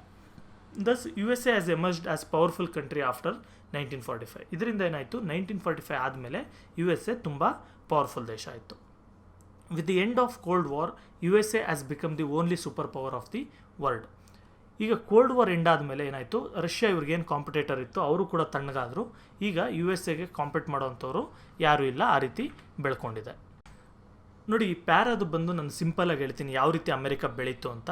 ಟೆಕ್ಸ್ಟ್ ಬುಕ್ಕಲ್ಲಿರೋದಲ್ಲ, ಓನಾಗೆ ನೋಡಿ. ವರ್ಲ್ಡ್ ವಾರ್ 1ನಲ್ಲಿ ಬಂದು, ಆ ವರ್ಲ್ಡ್ ವಾರ್ 1ಗೂ ಮೊದಲು ಅಮೆರಿಕ ಏನು ಅಂಥ ದೊಡ್ಡ ದೇಶ ಆಗಿರಲಿಲ್ಲ. ಅಂದರೆ ನಾನು ಜಿಯೋಗ್ರಫಿಕಲ್ಲಿ ಹೇಳ್ತಾ ಇಲ್ಲ, ಪವರ್ ಲೆಕ್ಕದಲ್ಲಿ ಹೇಳ್ತಾ ಇದ್ದೀನಿ. ಅಂಥ ಏನು ಪವರ್ಫುಲ್ ದೇಶ ಆಗಿರಲಿಲ್ಲ. ಆದರೆ ವರ್ಲ್ಡ್ ವಾರ್ 1ನಲ್ಲಿ ಬ್ರಿಟನ್ಗೆ ತುಂಬ ತೊಂದರೆ ಆಗುತ್ತೆ. ಆಗ ಅಮೆರಿಕದವ್ರು ಏನು ಮಾಡ್ತಾರೆ, ಬ್ರಿಟನ್ಗೆ ಗೂಡ್ಸ್ ಸಪ್ಲೈ ಮಾಡೋಕ್ಕೆ ಶುರು ಮಾಡ್ತಾರೆ. ವೆಪನ್ಸ್ ಇರ್ಬೋದು, ಫುಡ್ ಐಟಮ್ ಇರ್ಬೋದು, ಬೇರೆ ಕನ್ಸ್ಯೂಮರ್ ಐಟಮ್ಸ್ ಇರ್ಬೋದು, ಎಲ್ಲ ಕೂಡ ಸಪ್ಲೈ ಮಾಡ್ತಾರೆ. ಆಗ ಬ್ರಿಟನ್ನಿಂದ ತುಂಬ ದುಡ್ಡು ಒಂದು ಅಮೆರಿಕಾಗೆ ಹರ್ಕೊಂಡು ಹೋಗುತ್ತೆ. ಅಂದರೆ ಎಲ್ಲ ಕೂಡ ಅಲ್ಲಿಗೆ ಟ್ರಾನ್ಸ್ಫರ್ ಆಗುತ್ತೆ. ಅದರಿಂದ ಒಂದಷ್ಟು ಡೆವಲಪ್ ಆಗ್ತಾರೆ, ಚೆನ್ನಾಗಿ ಮಾರಿ. ಇದ್ರ ಜೊತೆಗೆ ಏನಾಯಿತು, ವರ್ಲ್ಡ್ ವಾರ್ 2ಅಲ್ಲಿ ಏನಾಗುತ್ತೆ, ಮತ್ತೆ ಯುದ್ಧ ಶುರುವಾದಾಗ ಮತ್ತೆ ಅವ್ರು ಏನು ಮಾಡ್ತಾರೆ, ಈ ಸರಿ ಬ್ರಿಟನ್ಗೆ ಮತ್ತು USSR ಅಥವಾ ರಷ್ಯಾ ಏನಿತ್ತು ಆ ದೇಶಕ್ಕೂ ಕೂಡ ಇವರು ಸಪ್ಲೈ ಮಾಡೋಕ್ಕೆ ಶುರು ಮಾಡ್ತಾರೆ. ಸೊ ಅದರಿಂದ ಕೂಡ ಇವರಿಗೆ ತುಂಬ ದುಡ್ಡು ಬರೋಕ್ಕೆ ಶುರು ಆಗುತ್ತೆ. ಸೊ ಅದೆಲ್ಲ ದುಡ್ಡಿರುತ್ತೆ. ಅದಾದಮೇಲೆ ವರ್ಲ್ಡ್ ವಾರ್ 2 ಆದಮೇಲೂ ಕೂಡ ಇವ್ರ ಹತ್ರ ಎಲ್ಲ ವೆಪನ್ಸ್ ಇದ್ದಿದ್ದರಿಂದ ಇವರು ಬೇರೆ ಬೇರೆ ದೇಶಗಳನ್ನ ಎಕನಾಮಿಕಲಿ ಇಂಪಾರ್ಟೆಂಟ್ ದೇಶಗಳೇನೇನಿದ್ವು ಅವೆಲ್ಲ ಇವ್ರು ಕಂಟ್ರೋಲಿಗೆ ತೊಗೊಂಡು ಅಲ್ಲಿರೋಂಥ ಆಯಿಲ್ಗಳನ್ನ ಮಾರೋದಕ್ಕೆ ಅದೆಲ್ಲ ಶುರು ಮಾಡಿದ್ಮೇಲೆ ಅಲ್ಲೂ ಕೂಡ ಇವರು ಚೆನ್ನಾಗಿ ದುಡ್ಡು ಮಾಡ್ತಾರೆ. ಸೊ ಆ ದುಡ್ಡು ಎಕನಾಮಿಕ್ ಪವರ್ ಮತ್ತು ಮಿಲಿಟ್ರಿ ಪವರ್ ಇವೆಲ್ಲ ಸೇರಿ ಏನಾಯಿತು, USA ತುಂಬ ಪವರ್ಫುಲ್ ದೇಶ ಆಗಿದೆ. ಸೊ ಇಲ್ಲಿಗೆ ಈ ಚಾಪ್ಟರ್ ಫುಲ್ ಕಂಪ್ಲೀಟ್ ಆಯಿತು. ನಿಮಗೆ ನೋಟ್ಸ್ ಆ್ಯಸ್ ಯೂಶುವಲ್ www.teachkarnataka.com ಅಲ್ಲಿ ಹೋದರೆ ನಿಮಗೆ ಸಿಗುತ್ತೆ, ಅಲ್ಲಿ ನೋಡ್ಕೊಂಡು ಬರ್ಕೊಳ್ಳಿ. ಏನಾದರೂ ಡೌಟ್ಸ್ ಇತ್ತು ಅಂತ ಹೇಳಿದ್ರೆ ಕಮೆಂಟ್ ಸೆಕ್ಷನಲ್ಲಿ ಕಮೆಂಟ್ ಮಾಡಿ, ನಾನು ಅದನ್ನು ಕ್ಲಿಯರ್ ಮಾಡ್ತೀನಿ. Thank you.